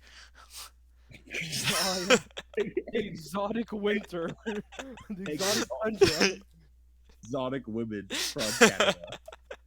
Yeah, the Wait, exotic The- Inuits of Canada. Like, did did she live there or like she lived here in Montreal or? oh no, I'll get to that. Okay, sorry. So, oh no, because it's good you bring that up too. Because this is gonna be like it made the date even more pointless. So we talked, and whatever, connection was good, and then I was gonna pick her up at Montmorency. Um, we ended up. So I was waiting, and I was like, you know what? I'm just gonna head to Archambault, look at the CDs, and then I'll go pick her up. I'm in the parking lot, and I checked both sides. I didn't see any cars, and as soon as I I leave my parking space and I go out, I get fucking hit by a car, man, for my second time. And I was like, "Oh my, this car is totaled. Like I can't drive this. Even if I could drive it, legally I couldn't because the hood blocked the my sight with the of the block because it was like halfway up the windshield, so I can't drive. And I was like, Oh, bro, really? On my first date, I have to lose my fucking car? Really? wait, you were in a parking lot? Yeah, and then I was gonna go pick her up, and I was like, Okay. she didn't come yet, and I was like, I had to text her. I'm like, look, I'm gonna be late. I just got hit by a car. Oops. Oh my. Yeah, big oops. That was the shittest thing to happen from that. So then I met up with her, and I broke a 20 at like the machine, so I can use for the bus, which I felt stupid for. Like I felt homeless. Like, Yeah, I mean, Homeless. oh and fuck. then Like, wait, I just so want to say, like, I'm sorry that like you had to go through that because it's like a fucking pain in the ass. That. Yeah, man. Jeez. so we're on the bus, and I start asking her questions. Like I'm trying to get to know her, trying to talk, On the bro. bus. So wait, hang on, hang on. So what happened to your car? Like you left it there and you took the bus? No, no. So like you know how far the Archambault is from Montmorency? Yeah. Yeah. So I ended up just walking there, And and wait, I you had just to left call. your car like crashed? No, no, no, It, no, no. I didn't just fucking leave it. That's illegal. But yo, what the fuck? um, we there was a tow truck that went to pick it up. Okay. And what you So, saw it get but towed? yeah, I saw the fucking I saw it get picked up, and I was like, oh, there goes my baby that I haven't had for like not even a year. Like, what the fuck? So I'm talking to this girl, and I'm trying to start conversation, bro. Every conversation she would answer with like short, almost like a one sentence One word um answers. answers, and then it would Yeah. then it would go dead. I'm asking her about the tattoo she got, like what it means, like how long ago did she get it, and then it's starting to get awkward dip. So I'm always the one. She maybe asked me three questions. I'm asking her. I'm trying to get to know her. I'm saying funny stories. She's laughing, but she's giving barely a response, and I won't. And I ended up going to. I even asked when I was working at McD's. I'm like, guys, I need this day off. Don't bother calling me in. I'm going on my first date. So I was like, this has to fucking work, man. Like this is gonna be great. It was awkward, and I was the only one keeping the conversation alive. It It was like an sucked. interview at that point when Yeah. like you're the only one asking the questions and like they're not reciprocating in the conversation. Like it's like bro, like can you just try to like be friendly? Like what like it must have been she saw something she didn't like and she was like, "No, never mind. This is not what I wanted," or I don't know. She was just trying to be nice. I don't know. No, not nice. Okay, Man. I don't know what the I fuck I'm could I saying couldn't anymore. tell you, man. But it's just confusing when shit like that happens. Like, what's wrong? Like, why are you being dry? Like, just be straight up. Have you have you guys ever been at school, or like you're talking to a stranger, like a stranger just walks up to you and tries talking to you? No, not even. Actually, no, no, no. My mistake. I have no clue what I'm saying. Have you ever like tried talking to someone? You're just trying to be friendly, and it's just super awkward, and you're like, man, I really regret interacting with this person. Oh my Oh yeah. god. Yeah. Yeah. So we ended up going to like I think it's an ice cream place next to in Centropolis called Menchie's, and then we went Yeah. mini putting at the dark zone. I mean, it's a pretty fun date. I mean, to me that's like an ideal date. Yeah. Then uh we go Yeah. back to Montmorency, and I find out she's not even in Montreal. Like she doesn't live in Montreal. She's just visiting her sister. She's going back to Nunavut. I'm like, Bruh. oh, I thought I was like, you were boring, so I'm not even gonna fucking call you back. But like, What a waste of time. Fuck. like Christ. if you're just gonna be in for like a few days, like what's the point? So She I thought that was all. probably just wanted to The fuck. like hook up with you in the car or something. Yeah. I'm sorry, my car got fucking Yeah, totaled. and your car got Yeah. fucking totaled, and then she's like, "Oh, there goes that idea," and then, Fuck serious. yeah, it's like God was like, "Nope, this is not happening." You I was must like, play golf. What came me off? No time. You must have an Lady. interview. Well, that was the only date that ever came from Tinder, and that was just like I was like, that was the fucking worst first date ever.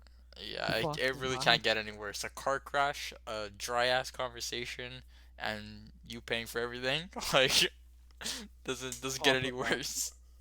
Like I missed out on a day's like I missed out on work where I could have gotten a bigger paycheck just to meet up with a boring ass person. Like what was the point? Yeah. You know. But that's basically obviously. I don't know if I have any other points for Tinder, but I know for sure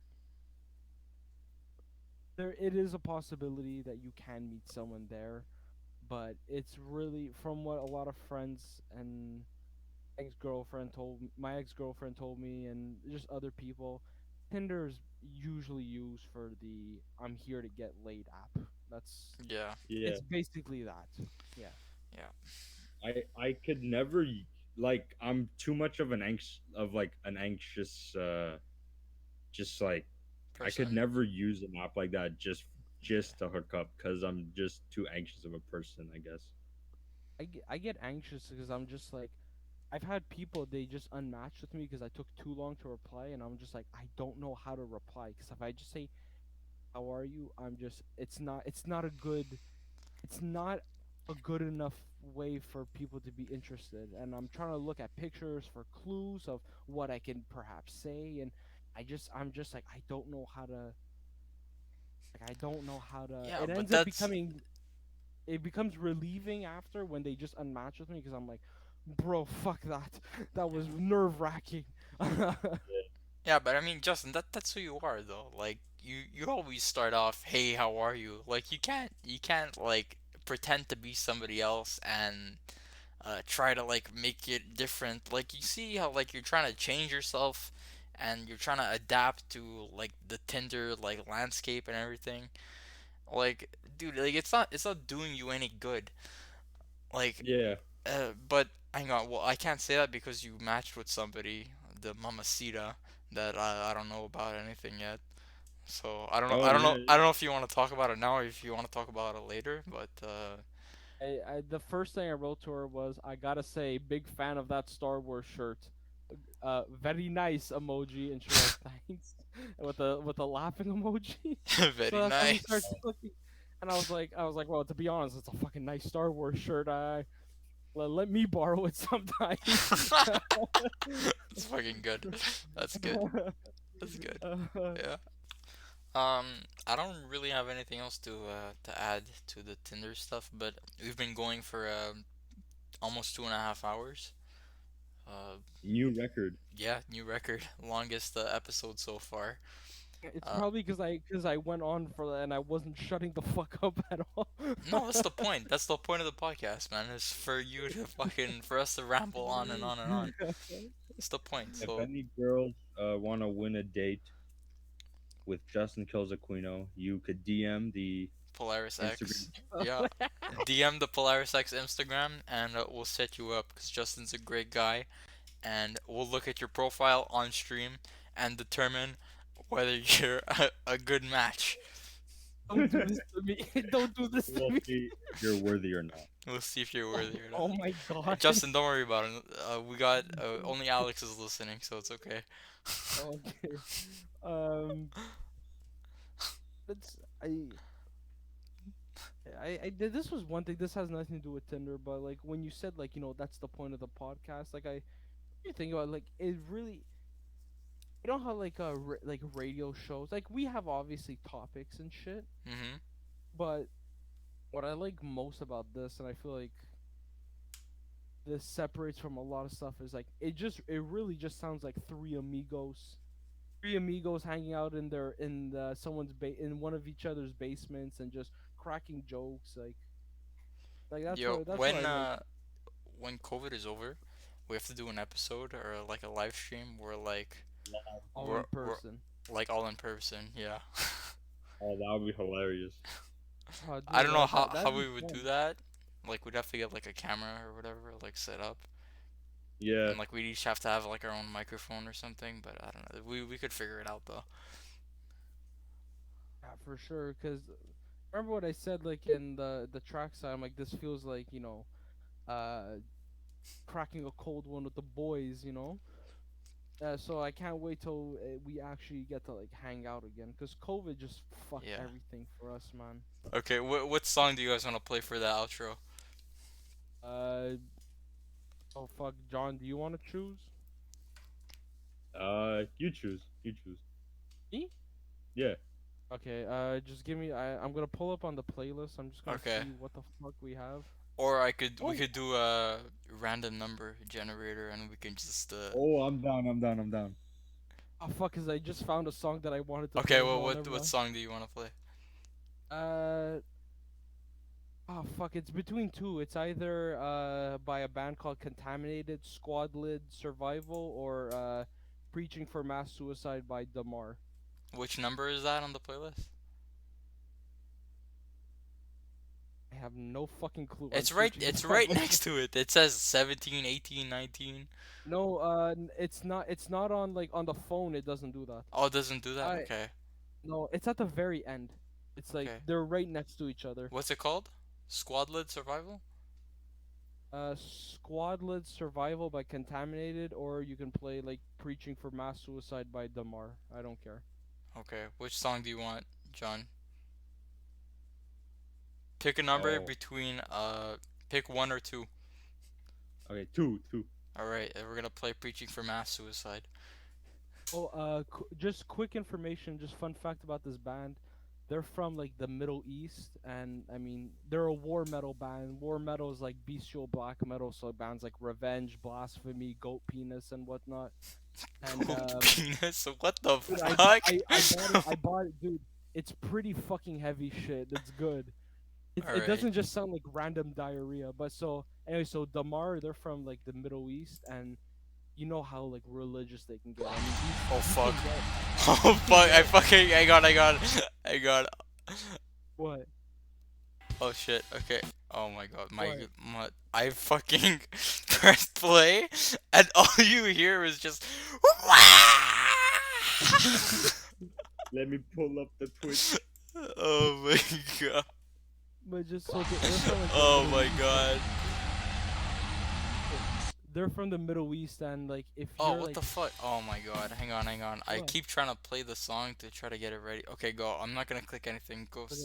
Battle So from the Middle anyways, East. they're from the Middle East, and you know how the Middle East is like a very religious place, and blasphemy there. Uh-huh. At best, you can be exiled, which is bad in their society, or you can legit be executed.